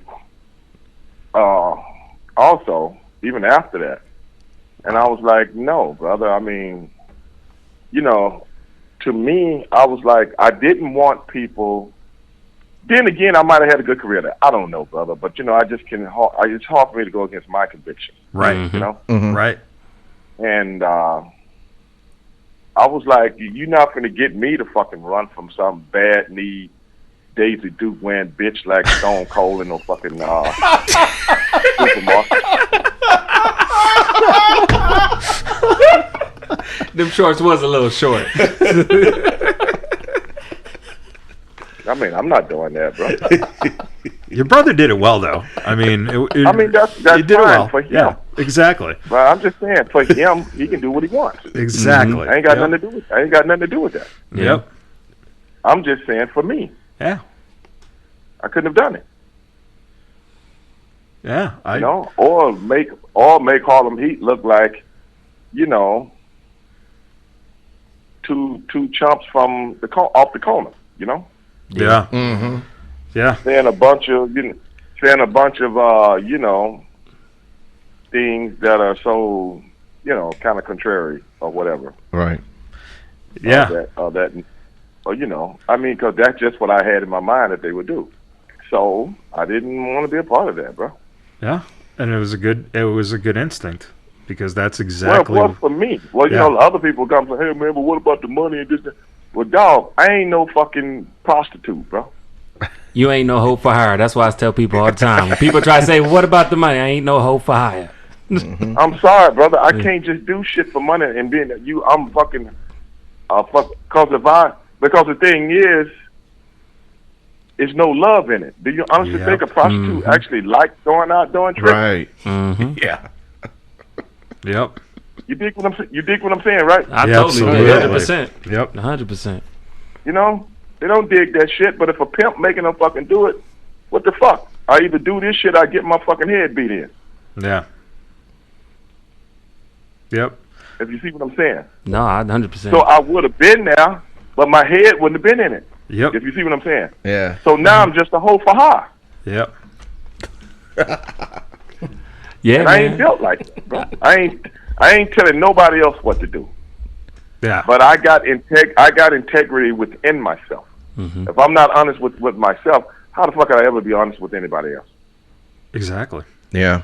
Exactly. That means you would cheat, steal, and do anything else to anybody if you get in a crunch. That's what you are. Yeah.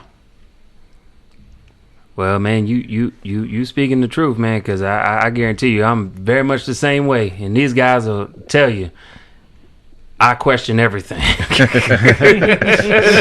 There ain't no bus I'm just going to hop on. I got to know everything because at the end of the day, man, you got to be true to yourself, as you've stated. So, your whole life, you know, you got to be true to yourself. If your heart ain't in the game, what's the sense of doing it?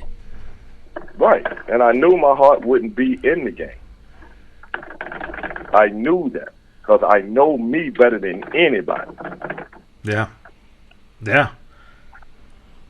You know, it was just, you know, at the end of the day, brother, money do not, you know, man, I ain't never been no hoe, bro. If I work for the money, I'm gonna earn it, bro. Yeah, right. Right. I'm gonna earn it. I don't give a shit what job it is. I'm gonna earn it. But I knew being there, I wouldn't have earned the money because my heart wouldn't have carried with me. Yeah. Yeah. I would have been down for the money only, and it would have showed. Yeah. Mm-hmm. And that's not fair to me or the company. Right. It's true. Yeah. Well, look, Stevie Ray, man, we've enjoyed you. Thank you much. I mean, we've talked for an hour and a half, and to be honest with you, we probably could go another hour and a half, but we know we gotta let you go. We do want to let everyone know to check out your podcast, though, Wrestle with History, and it's definitely gonna be on my rotation going forward. And we definitely gonna have you back on again, man.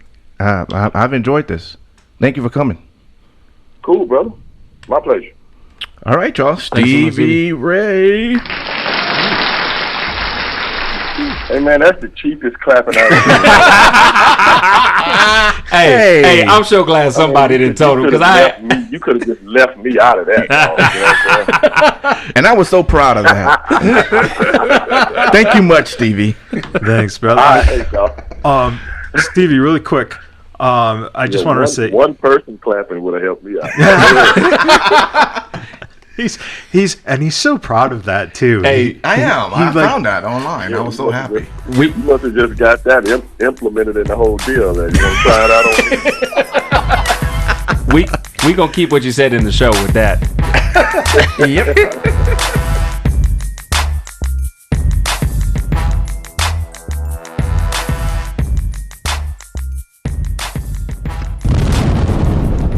Biggest bad boys of podcasting.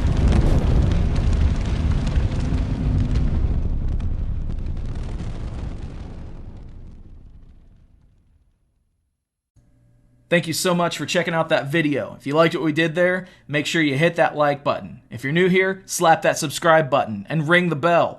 That way you can be a part of the notification squad. Follow us on social media at Vegas Bad Boys with a Z on Facebook, Instagram, and Twitter. And until next time, we will see you in the next video.